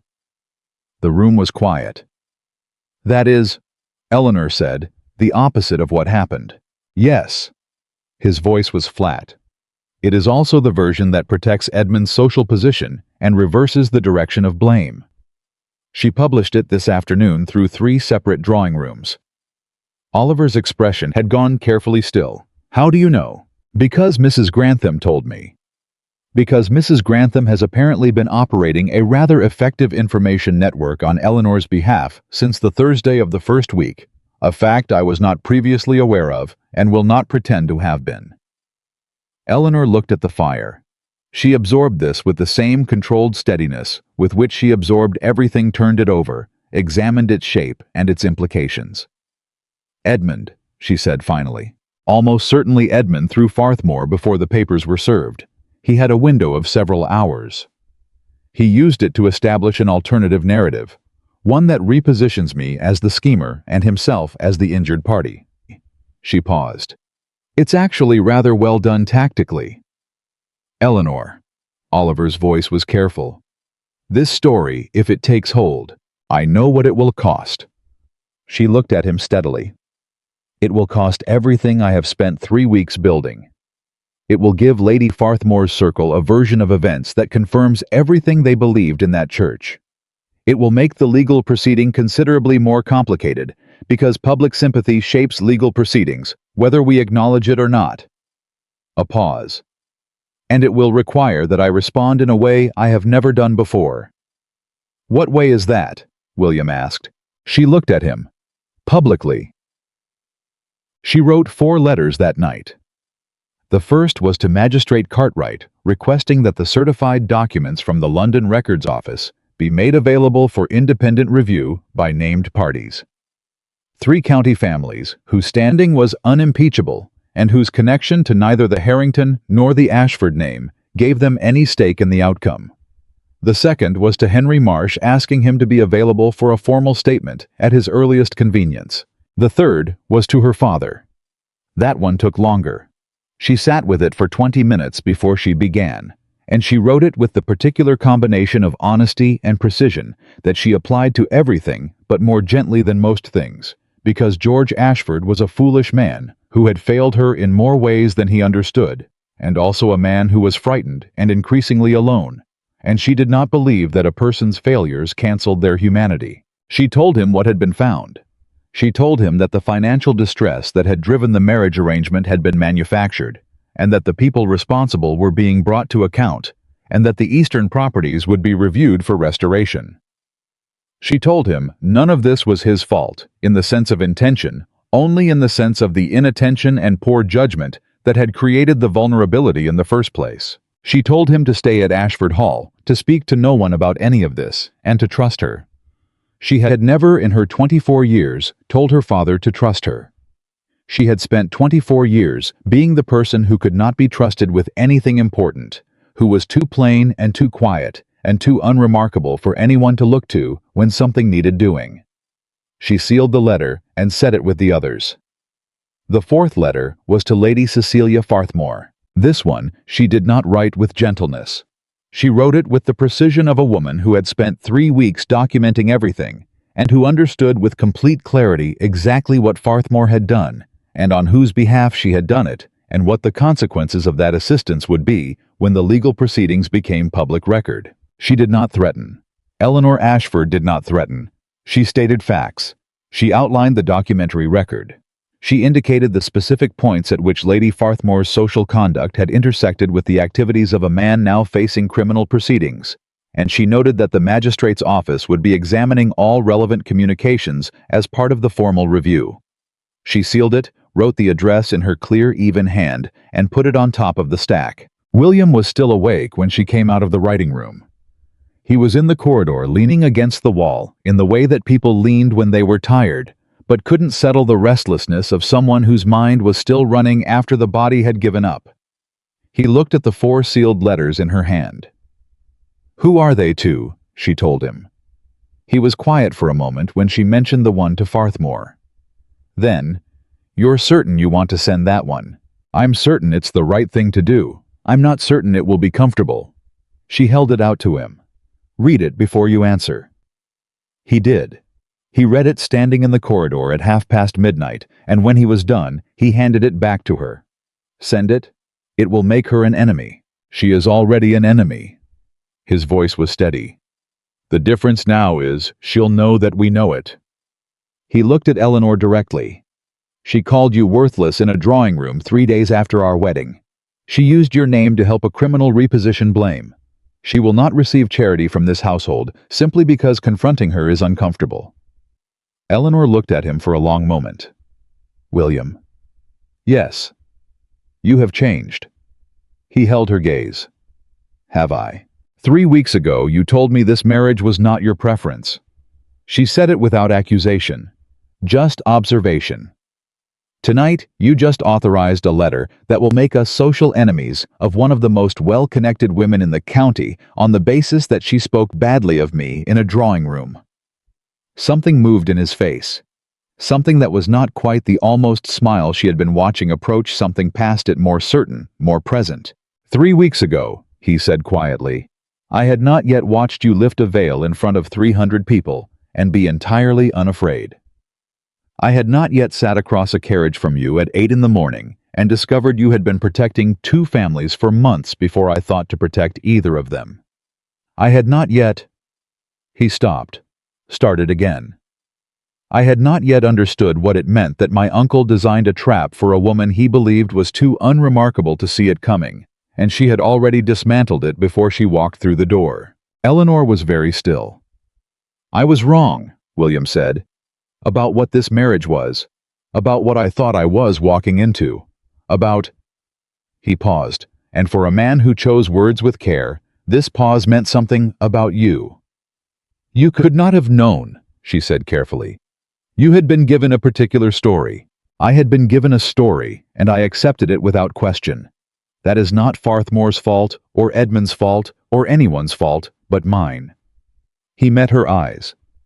"I am sorry, Eleanor, for every assumption, for the wedding night speech, for every moment I treated this marriage as a duty, and you as the person attached to the duty." The corridor was quiet.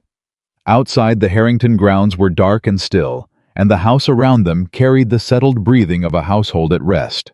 And Eleanor Ashford stood in the middle of it with 4 sealed letters in her hand, and looked at the man she had married without choice, and was beginning to choose without condition.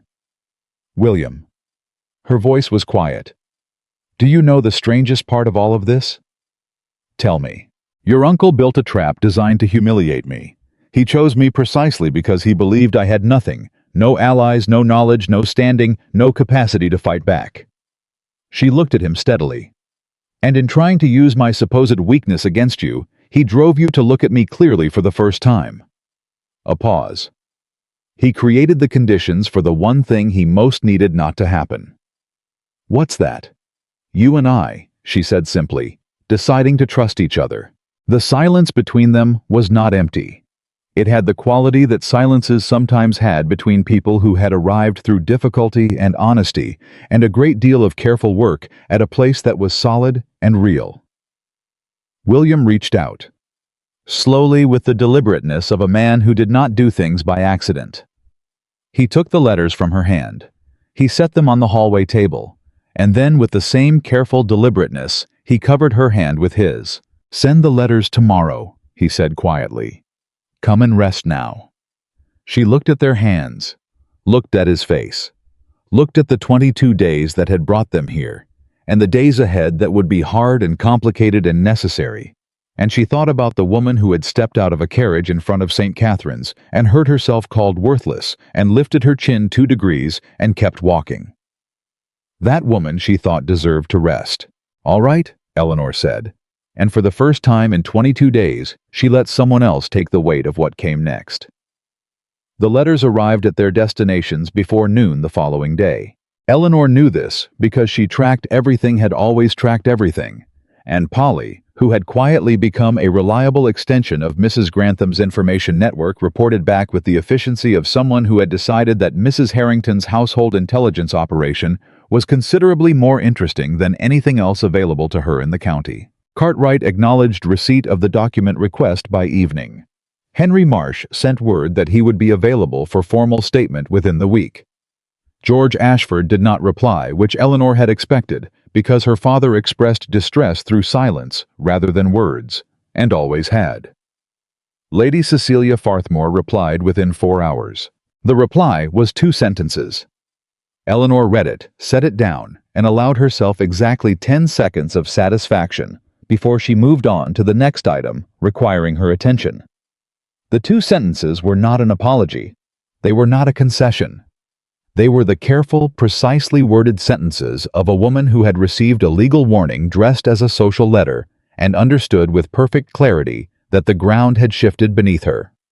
That was enough. The formal hearing before Magistrate Cartwright was set for the 3rd week of November, which gave Edmund Harrington's legal counsel 4 weeks to construct whatever defense they intended to construct, and gave Eleanor 4 weeks to ensure that the documentary record was so complete, so cross-referenced, and so thoroughly certified that no defense could find purchase in it. She worked.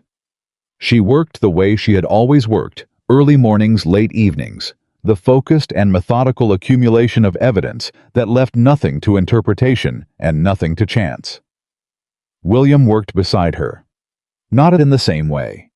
He was a man of action, where she was a woman of architecture, better at the confrontation than the preparation. But he was present, and he was useful, and he asked the right questions at the right moments. Moments which was Eleanor had come to understand its own form of intelligence. Oliver moved between London and Harrington House with the tireless sociability of a man who had found his purpose coordinating with Marsh, managing the communications with Cartwright's office quietly and effectively, ensuring that the alternative narrative Farthmore had circulated was met wherever it appeared with the documented truth. How was good at this? Better than good.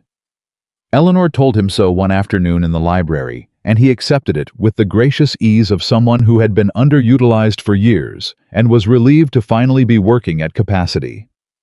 "You should have been a barrister," she told him. "I was told I was too sociable." He turned a certified document in his hands, examining it. "Apparently barristers are not supposed to enjoy people. Barristers who enjoy people are considerably more effective than ones who don't. I will pass that observation along to my father, who will disagree with it enthusiastically." He set the document down. "Eleanor, the Farthmore story is losing ground. 3 of the families she relied on to carry it have quietly distanced themselves since the certified documents became available for independent review. The Pemberton family, who you may recall were among the more vocal contingent at your wedding, sent a calling card yesterday. Eleanor looked up from the account she was reviewing. A calling card. Delivered in person by their eldest daughter. Mrs. Grantham accepted it. Oliver's expression was carefully neutral, but his eyes were not. It appears the wind has changed direction. Eleanor set down her pen. She thought about the Pemberton family, their faces in the church, their voices in the nave, their gloves and their whispers, and the particular cowardice of people who chose the powerful side before they knew which side was powerful. Send a reply. Polite, nothing more. Not warm. Polite, she repeated. Warmth is earned. William found her in the kitchen garden, 11 days before the hearing, cutting the last of the autumn valerian before the frost took it. He came out without his coat in the cold and stood watching her work for a moment before he spoke, which she had come to recognize as his particular method of approaching things that mattered to him, the pause before the difficult word, the breath before the honest thing. My uncle has offered a settlement. Eleanor did not stop cutting. What terms? Full restitution of the Baxter payments, return of the notes on the Ashford Eastern properties, a signed document acknowledging the Oxfordshire account. He paused. In exchange for a private resolution, no formal hearing, no public record. She considered this for a long moment, her hands still moving through the valerian with practiced efficiency. And Greaves, she asked. Greaves has already made a separate arrangement with Cartwright's office. He's cooperating fully in exchange for reduced consequences. So Edmund is alone. Edmund is alone, William confirmed. And he knows it. She straightened and looked at her husband across the kitchen garden. He was watching her with the expression she had come to think of as the real one, not the composed public face that the county had spent years believing was all there was to William Harrington, but the face underneath it. The one that was trying to understand something it cared about getting right. What do you want to do? She asked. I want to know what you think we should do. She had expected him to have a position. He usually had a position. She looked at him more carefully. You've already decided. I've decided what I want. I'm asking what you think is right. She pulled off her gardening gloves. She held them in both hands and looked at the house and thought about the 4 weeks of work that sat in that library, and thought about Henry Marsh and his dead partner and the notes on her father's Eastern properties, and the 3 years of manufactured pressure that had broken George Ashford down in ways that time would not entirely repair. The private settlement protects Edmund's reputation, she said finally. It prevents the public record.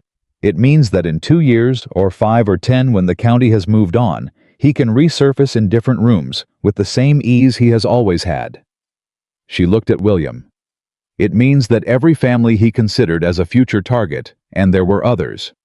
William, there were lists in those correspondence files. We were not the last. Every one of those families remains unwarned. Silence. And the hearing. William's voice was quiet. The hearing puts it in public record. It names every mechanism, every account, every person who participated. It means the families on those lists have access to the truth. She held his gaze. It also means our name is in every newspaper in the county for the duration, and every drawing room in London has an opinion about the Harrington family, and the people who came to our wedding to watch me fail get another spectacle. None of those things, William said carefully, are reasons to choose the wrong path. She felt something move in her chest, something warm and solid and increasingly familiar. No, she agreed. They are not. Then we go to the hearing. We go to the hearing. He crossed the kitchen garden and took the gardening gloves from her hands and held them for a moment, a small, deliberate gesture that was entirely unnecessary and entirely intentional. For what it's worth, he said quietly. I made the same decision before I came out here. I wanted to know if you and I were thinking the same way. And we were. Something in his expression shifted, settled into something more sure of itself, more committed. We are. The hearing lasted 2 days. Eleanor sat beside William in Magistrate Cartwright's formal chamber and did not look at Edmund across the room, except when the evidence required it, which was often, and when she did look, she looked with the same steadiness she had brought to every difficult room she had ever entered. Edmund's legal counsel was skilled and experienced, and had clearly expected a thinner documentary record than they encountered. Eleanor had spent 4 weeks ensuring that the record was not thin. By the afternoon of the second day, the council had stopped challenging individual documents and was negotiating the language of Edmund's formal acknowledgement. This was in Eleanor's assessment, the legal equivalent of a strategic retreat, and she noted it without satisfaction. Not because satisfaction was wrong, but because the work was not finished yet, and satisfaction could wait. Cartwright read the formal findings on the afternoon of the second day. Edmund sat through it with the composure of a man who had decided that composure was the last thing he could control. And Eleanor respected this in the abstract way. She respected anything that required discipline, while understanding that the composure was a performance for an audience that was no longer interested in being impressed. William sat beside her with his hands still on the table and did not look away from anything. When it was over, when the chamber had cleared, and the documents had been collected, and Cartwright had retired to his offices, Oliver came and sat with them in the empty room, and no one said anything for a moment. Then Oliver said, "It's done." "It's done," William agreed. Eleanor looked at this table where the evidence had been spread for 2 days. "Not entirely," she said. "The Ashford property notes need formal transfer. Cartwright's office will handle the legal mechanism, but someone needs to ensure my father signs correctly and doesn't allow his steward to introduce errors in the documentation." Oliver pressed his lips together clearly, suppressing something. "You are the only person I know," he said carefully, "who exits a 2-day legal proceeding and immediately begins reviewing the documentation requirements for the next task. The next task doesn't complete itself. Eleanor."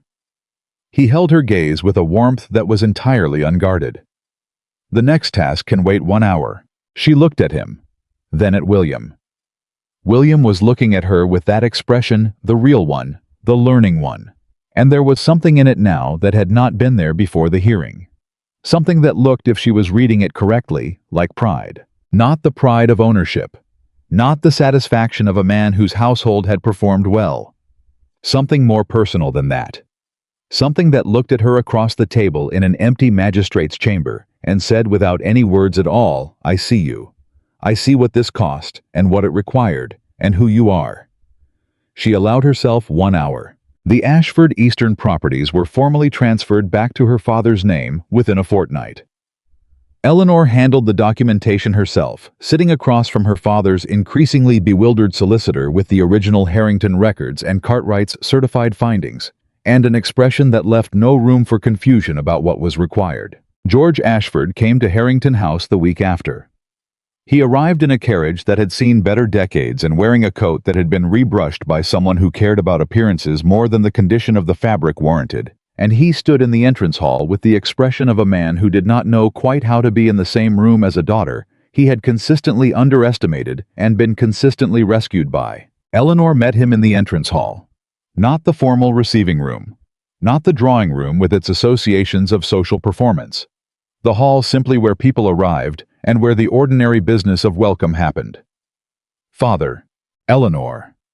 He looked at her properly, looked the way he had never quite managed when she was a girl writing letters in the dark to Millers and correcting his steward's arithmetic without being asked. "They told me, the solicitor told me, that the documentation you produced." He stopped, started again. He said he had never seen a private individual produce a more complete evidentiary record. "The standard needed to be high," she said simply, "given what we were up against. I didn't." He stopped again. There was something working in his face that she had rarely seen there because George Ashford had always preferred deflection to honesty, and this was clearly costing him. "I didn't know what you were capable of." "I know, Father. I should have." His voice was quieter now. "You were doing it right in front of me all those years. I just—" A pause that contained 24 years of looking through her. "I was looking for something else." Eleanor was quiet for a moment. She thought about the girl who had stayed up late correcting accounts by candlelight while her father attended other people's parties. She thought about the woman who had walked into a church full of people expecting her to fail and had not flinched once. She thought about all the versions of herself she had been required to be alone without anyone's recognition in rooms that had never given her credit for any of it. She thought about all of it, And then she let most of it go because she was 24 years old, and the work was done, and the house around her was hers, and the man she had married was becoming day by day someone she could not have designed better if she had planned for it, and she did not have the energy or the inclination to spend the rest of her life warehousing grief. "Come in, Father. Mrs. Grantham has tea ready." He followed her inside, and she walked ahead of him with her back straight and her head up, not 2 degrees above neutral, but simply where it naturally sat now, because she had stopped adjusting for other people's expectations, somewhere between the Northfield drainage and the magistrate's chamber, and she did not expect to start again. The gathering happened 6 weeks after the hearing. It was not Eleanor's idea. It was somewhat surprisingly William's, though he had not framed it as a gathering so much as a dinner, and he had not framed it as a statement so much as an invitation. And by the time Eleanor understood the full shape of what he had arranged, the acceptances had already been returned, and there was nothing to do but agree that it was the right move and begin planning the menu. 28 guests.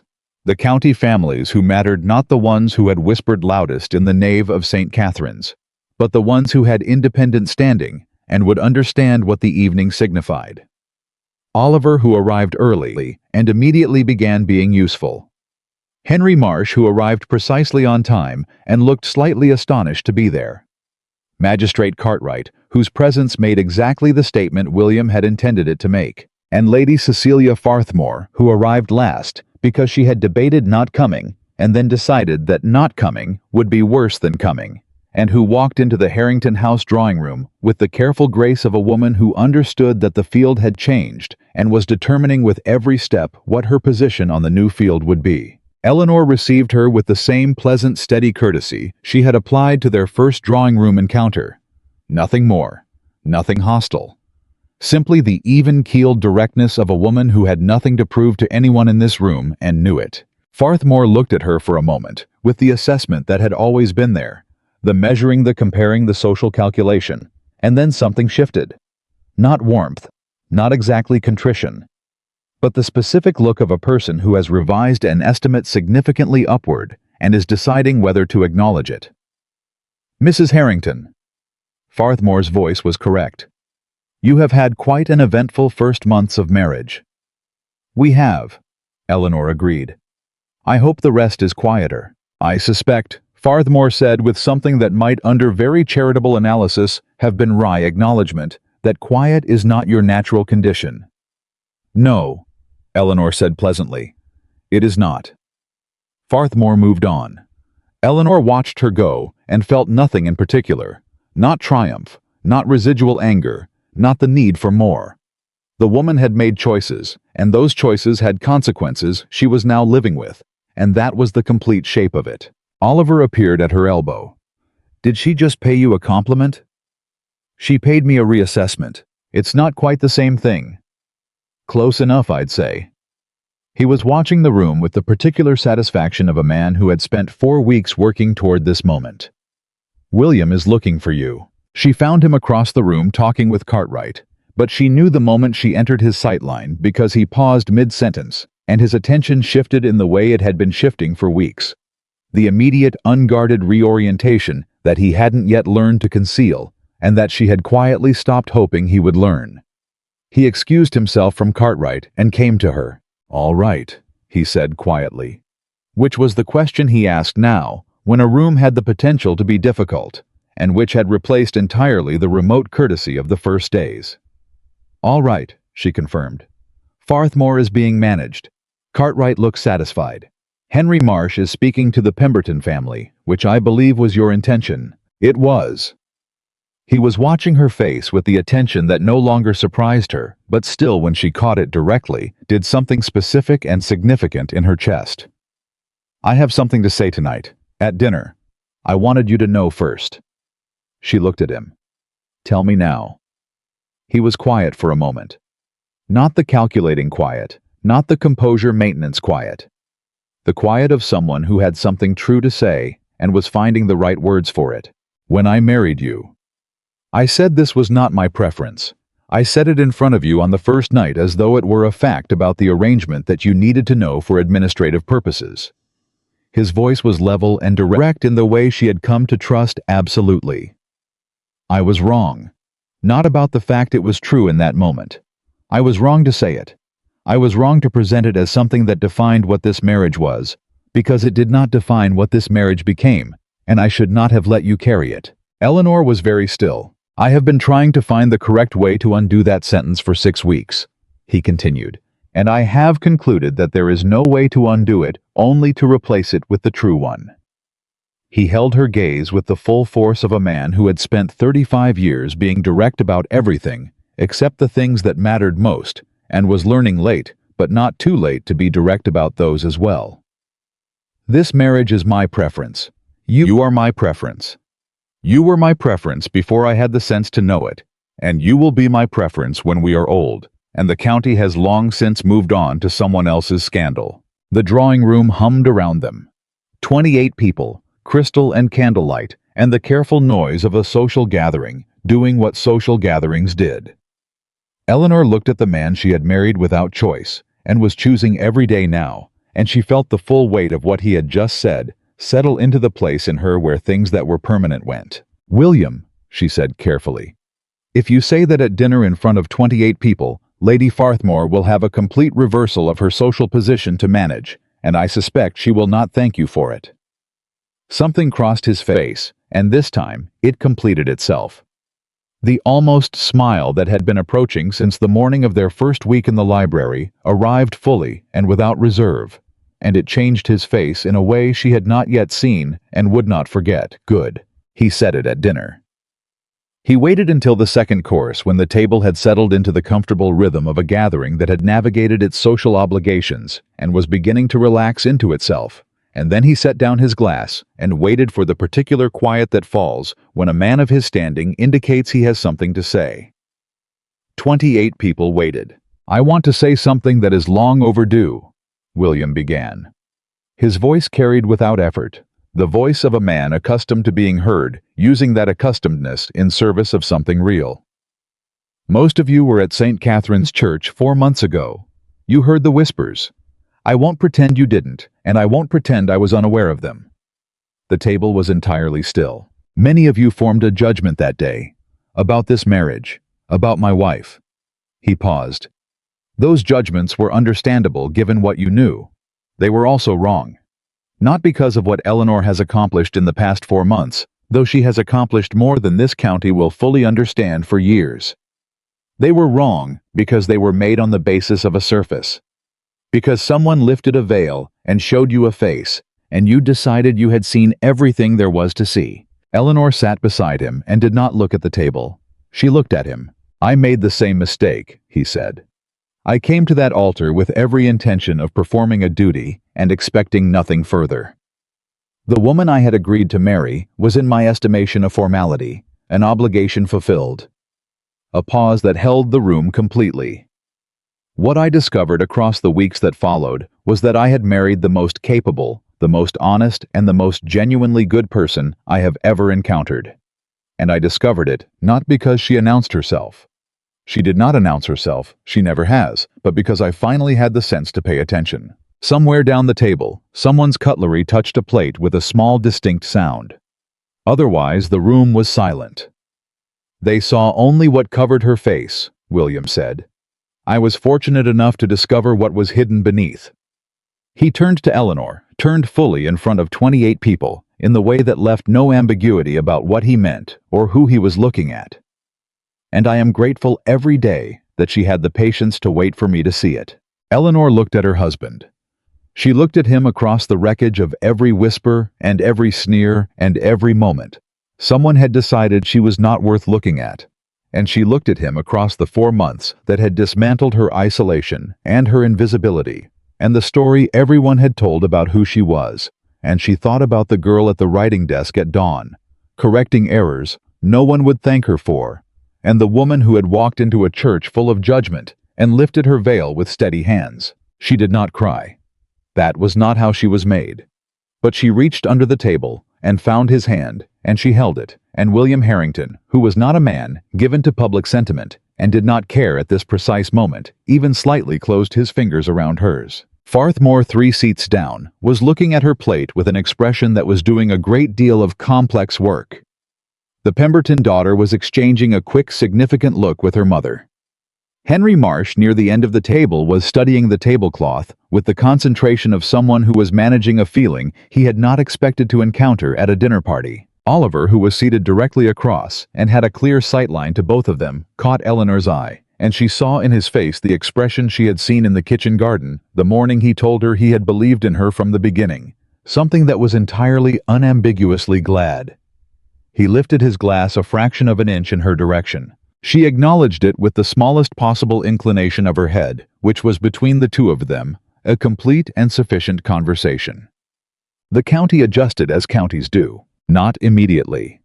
Not without friction and revision, and the occasional drawing room that required a full season to fully update its understanding of what had happened and who the relevant people were. But it adjusted because the truth had been entered into public record, and the documents were available for anyone sufficiently motivated to review them, and because Eleanor Harrington had a way of operating within a community that made it steadily more difficult to maintain a false story about her. She reopened the kitchen garden properly, in the spring, expanded it, reorganized it, added a dedicated medicinal section that Martha Cribb helped her tend, and that the estate families came to rely on with a speed that suggested they had needed it for years. She reformed the tenant account system with Reeves's replacement, a younger man from the county named Davies, who had been recommended by Oliver, and who approached the ledgers with the slightly dazzled efficiency of someone who had never had a mistress who actually understood what she was looking at. She wrote to 4 families whose names had appeared on Edmund's correspondence lists, and offered through careful and deniable language the kind of information that would allow them to examine their own situations without being told what they might find. 3 of the 4 wrote back. The Northfields produced their full yield that spring, thanks to the drainage repairs she had authorized on her first morning. William showed her the numbers with the expression of a man who was still 6 months and occasionally caught off guard by the practical implications of having married someone who looked at a problem and saw the solution before anyone else had finished articulating what the problem was. The projections for the East Quarter, he began, are about 12% optimistic given the soil reports from Davies. She did not look up from the letter she was writing. We should plan for 10 and be pleased with 11. A pause. You've reviewed Davies's soil reports. He left them on the library table. I was in the library. She finished her sentence and looked up. Is that a problem? I was looking at her with the expression, the real one, and it had in the months since November acquired a quality of ease that made it different from all its earlier iterations. It was no longer the expression of a man learning something unexpected. It was the expression of a man who had learned it and settled into the knowledge the way you settled into a room you intended to live in. No, he said. It is not a problem. He came and sat across from her. It is the opposite of a problem. Then why are you looking at me like that? Because, he said with the directness that had always been his best quality, and that she had spent months helping him apply to things that mattered. I look at you like that. It's a permanent condition. You'll have to manage it. She felt the thing in her chest that she had been feeling for months, warm and solid and no longer surprising. Because permanence, she was learning, did not become less significant just because it became familiar. I can manage it. I know. He leaned forward. You can manage everything. Not everything, she said honestly. I miscalculated the Farthmore situation initially. I didn't identify Reeves quickly enough. And I should have told you about Edmund's name in those documents the same day I found it, rather than waiting to be certain. You were being careful. I was being cautious in a way that cost us time. Eleanor. His voice was patient in the way that was new, the patience of someone who had been taught by proximity to her honesty to meet it with his own. You dismantled a 3-year fraud operation in 4 weeks while simultaneously running this household, reforming the estate accounts, establishing a medicinal program, and winning over Mrs. Grantham, which I had believed was genuinely impossible. He held her gaze. You are allowed to have taken an extra day on one document. She looked at him. She thought about the girl at the writing desk and the woman at the altar and all the versions of herself she had been required to sustain alone. And she thought about what it meant to be in a room with someone who had decided to see her fully and had not yet found the sight uncomfortable. "All right," she said. "All right. I'll allow myself the extra day." She returned to her letter. "Don't make it a habit of pointing out when I've been reasonable. It will go to my head." He laughed genuinely, without reserve, the laugh of a man who had not laughed enough in 35 years and was making up for it, and the sound of it moved through the room, the way spring moved through the recovered north fields, slowly, surely, and with the conviction of something that intended to stay. There was an evening in May when the last of the formal legal proceedings concluded, and the Harrington estate's legal standing was fully restored, and the Ashford Eastern properties were confirmed in her father's name. And Eleanor sat in the window of the east sitting room in the late light and allowed herself the thing she had been deferring since November. She sat with the completion of it, the whole arc of it, from the writing desk before dawn on her wedding morning, to this quiet room, to the husband who was somewhere in the house doing something useful to the household that had become without drama, through work and attention, and the careful accumulation of trust genuinely hers. She thought about every person who had seen her walk into St. Catherine's and decided they already knew who she was. She thought about the word disappointment and what it felt like to carry it for 24 years and then set it down. She thought about what her greatest victory had been, and she was honest with herself about the answer, because Eleanor Ashford had never been anything other than honest, even when honesty was the harder choice. Her greatest victory was not the hearing. It was not the documented fraud, or the restored properties, or the letter that had recalibrated Farthmore's social position in a single paragraph. Her greatest victory was that she had walked into a life that was designed to diminish her and had refused at every point to be diminished. Not loudly, not with announcement or declaration, simply by continuing to be exactly who she was capable, honest, attentive, and entirely unwilling to accept someone else's estimate of her worth as the final word. The rest had followed from that. All of it. William came in quietly. He had learned to move quietly, or perhaps he had always known how, and had only recently decided to apply it, and sat in the chair across from her and did not speak immediately, which was one of the things she loved best about him. That he understood when silence was not absence, but company. After a while he said, "It's over." "It's over," she agreed. "What do you want to do next?"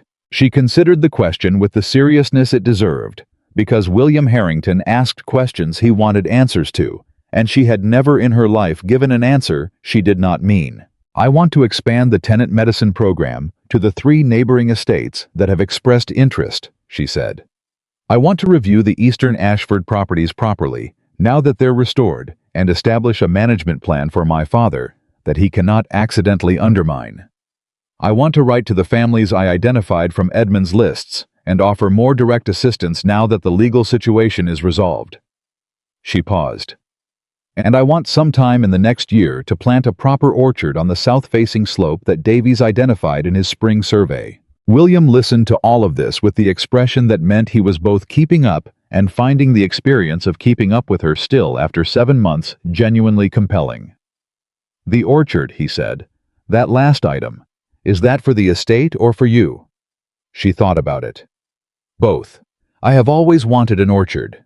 "Then we'll plant one." She looked at him across the room.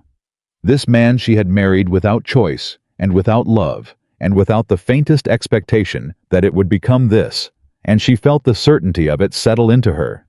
The way good evidence always settled cleanly, completely, with nothing left over to doubt.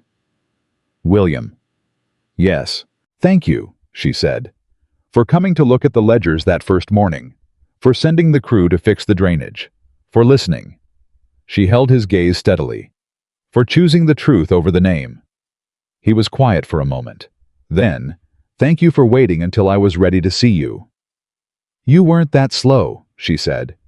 "All things considered." He smiled, the full one, the real one. The one she had watched arrive across 7 months of shared work and shared difficulty, and the slow, irreversible construction of something neither of them had planned. Eleanor Ashford, who had been called the Ashford disappointment, who had been told she was too plain and too quiet and too unremarkable to matter, who had walked into a church full of judgment with steady hands and a locked box of evidence, and the absolute conviction that her worth was not contingent on anyone else's recognition of it, looked at the life she had built from the wreckage of everyone else's underestimation, and found it to be exactly, precisely, irreversibly enough. She had never needed anyone to crown her. She had only ever needed room to work. And the woman who had always had value, who had always known it, even in the years when no one else bothered to look, sat in the warm light of a May evening and let herself be at last entirely and unapologetically